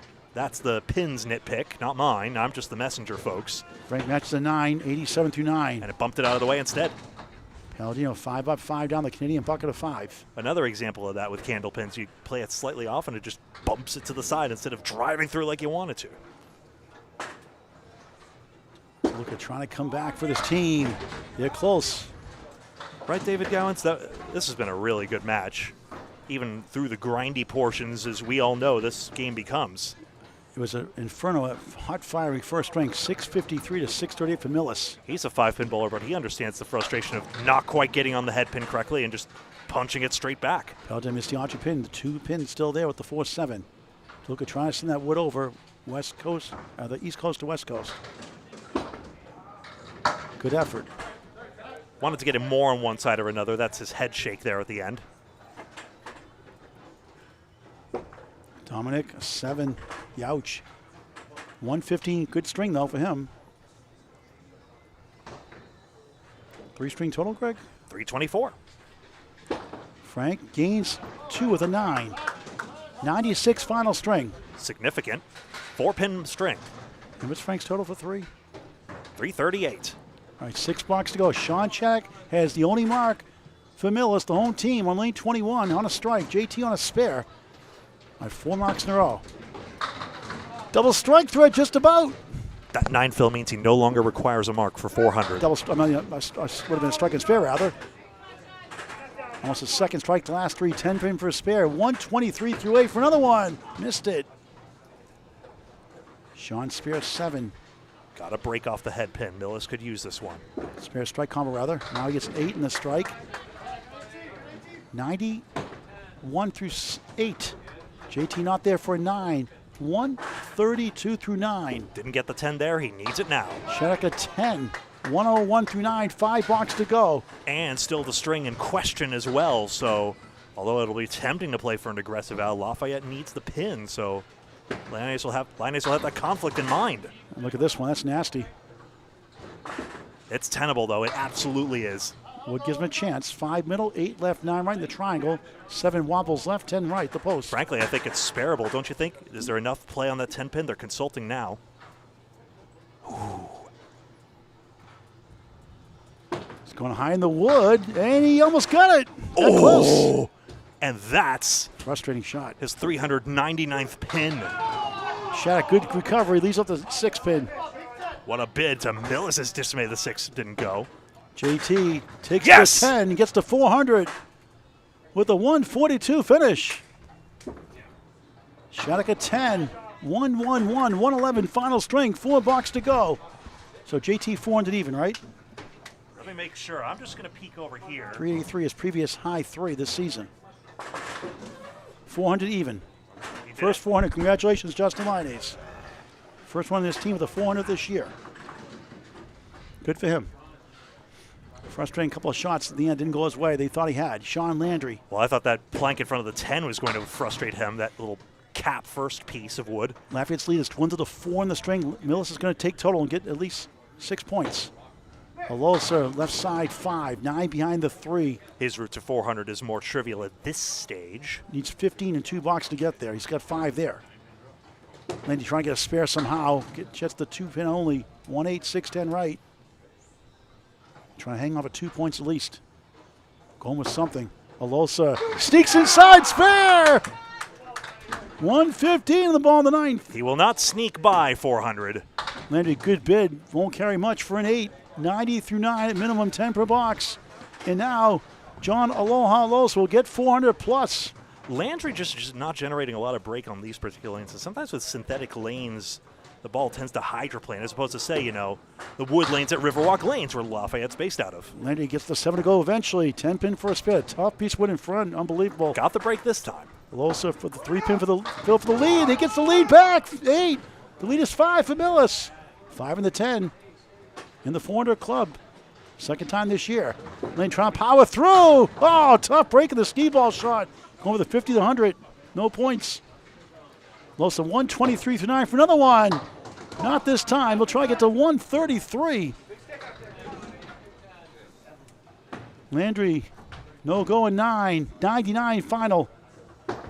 Alosa 9. What a string. 132. What a night. 4-12.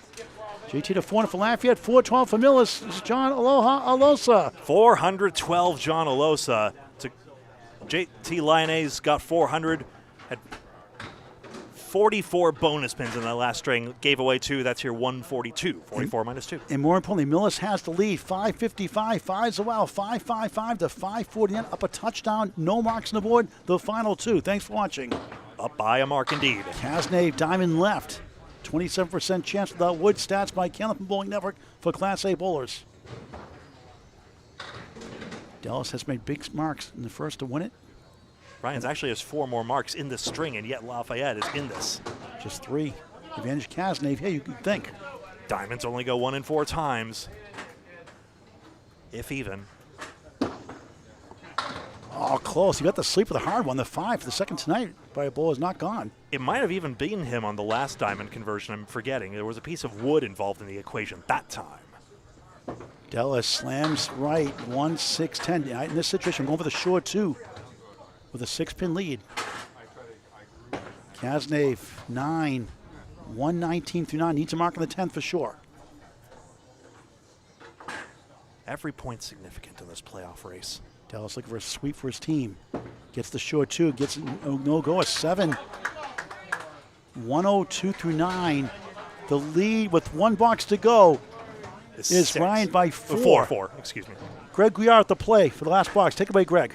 If you insist. I'd love to do it for you, Greg. Great guy. Give you the love here.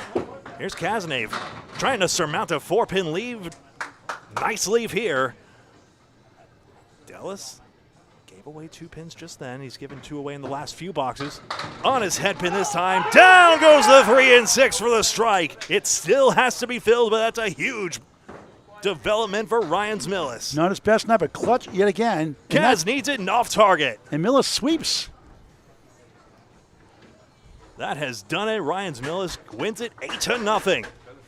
Top break for Lafayette. We'll see him next week at Academy 2. A good test for them against the 5th seed. They need to do well the next 5 matches to close to the season. Damaging 8-point loss today. And Dellas does it again when they need it most. Kaz didn't get the mark anyway. Kaz is with a 128 string. Greg wraps it up here on Demetri's strike. Here it is. Chance for another double. It'd be our 4th of the evening if he managed it. As is a chance for a guarantee 120 string and a 120s average. This one for count. Oh, it's a shot. Yes, the fill is 10. 122 and a 366. JD Bowles, Candlepin, Great Bowl, and JT and John Alosa. John Dumais. That's right. Greg will update the scores. We'll talk to the winning team in just a moment. Greg with all the update and recaps for all the bowlers' scores. All righty, here it is. 18-22 to 17-34. 18-22 to 17-34 is indeed it. I've got a microphone I need to give to Paul at somehow, some way. We'll be right back with you on that.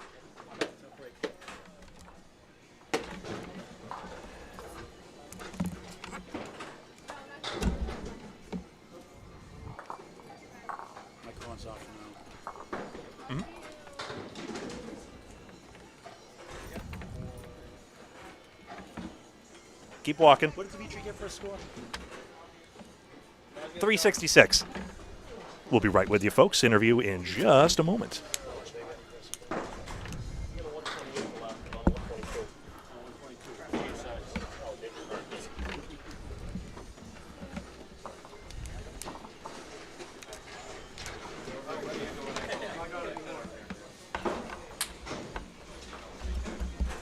Frank DeLuca, do not laugh. My tech setup is still has kinks in it.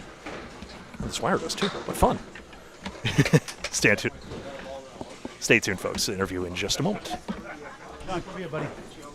Congratulations. 400 last week, early this season, 412 tonight. Your team could have lost 4 points. You're down up 50 late in that string. Kevin Dietrich's big 151 first helped your team out. They rallied, took the lead by 4. Dietrich gets 2 big marks down the stretch to win the first. You win the second soundly, and they came back, had the lead late in that string. You come back big again. No, I mean, yeah, we bowled well. We got a few breaks here and there, and I mean, they weren't getting much of the breaks, and they were all over the head pin. So I mean, they're a great team, regardless of the records between us both. They're a great team. We're all solid in this league. So very disruptive 8-0 win. It could have been 4-4 just as easily. Oh, absolutely. No, I mean, like I said, a couple more breaks their way, and it's 4-4. What makes this team gel so well together? Obviously, 3 is Shaun, Shattuck, you, and Demetri, Dynamite, Dellas, both Buttwells. What makes this team click?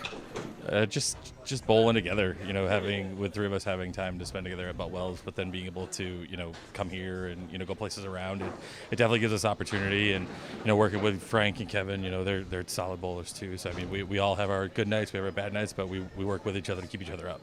How big is bowler Frank DeLuca? Just a great guy in the team, great teammate to having a team. He's not where he is in past, but he makes some key shots early today. He had some big strings. No, most definitely. No, the last couple of weeks he's been bowling strong, and he's coming out of it right now, and it's it's working well as we close down the season. So, what do you got next week? Metro. Okay. Metro. And we're going to see you in 2 weeks here against Shooters Pub, the 4th seed in 2 weeks. We'll have Lafayette next week, taking on Academy 2 at Academy Lanes. Awesome. Appreciate it. How about a 3-letter word? Wow. All right. Back to Greg to wrap it up. Thanks so much for watching this presentation of the Friday Night Pro League here on Candlepin Bowling Network. On behalf of everyone here, Paul Grant and myself, Greg Gouillart, we appreciate you watching. And until next time, so long.